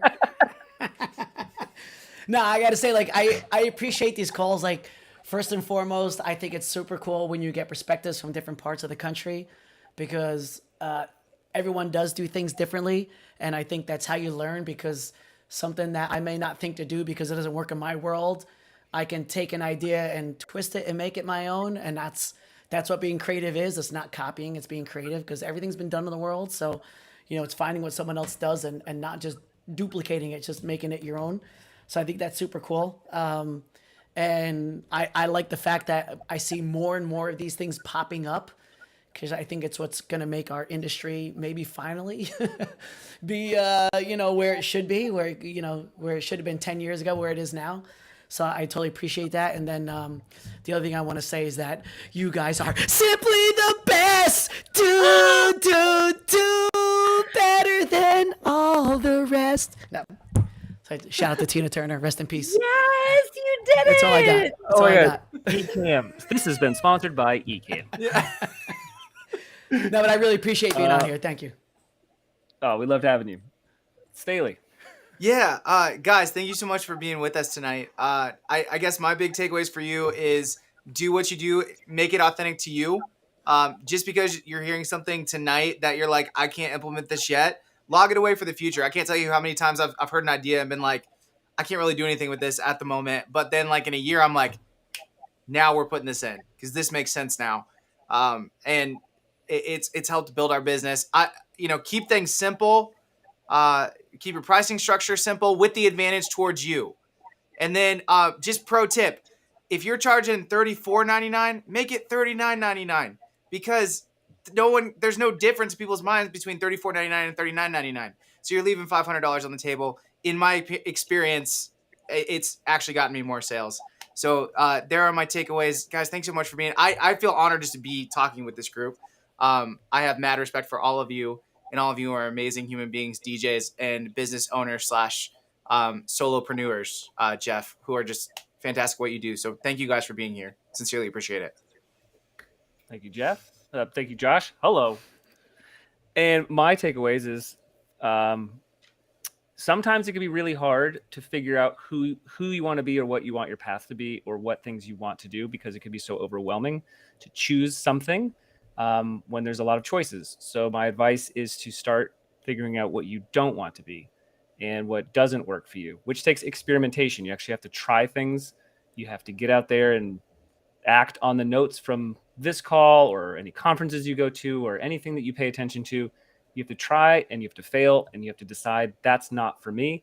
This is for me. So that's the fastest way to get to who you want to be, is to decide, first of all, who you don't want to be, and then start moving in the direction you want to go. So, well, that, everybody, is a wrap. If you're with us live, you'll have a copy of the recording. If you're not live, you're watching the recording. So thank you, guys. Yeah. Josh, if you'll do the honors. Yeah, guys, this whole thing is sponsored by The Blueprint. If you don't know about The Blueprint, it's David's thing. He's up here on my screen. It's absolutely amazing. Go check it out. It is changed our DJ company. Who else on here is using Blueprint? Yeah. I mean, like there you working go. on customizing it, but yeah. That's all you need to know right there. That's it. So guys, go check that out. But thank you so much for being with us for Multi-Op Mastermind number 3. And we are so excited to bring you number 4 coming up here in the future. Be looking out for that.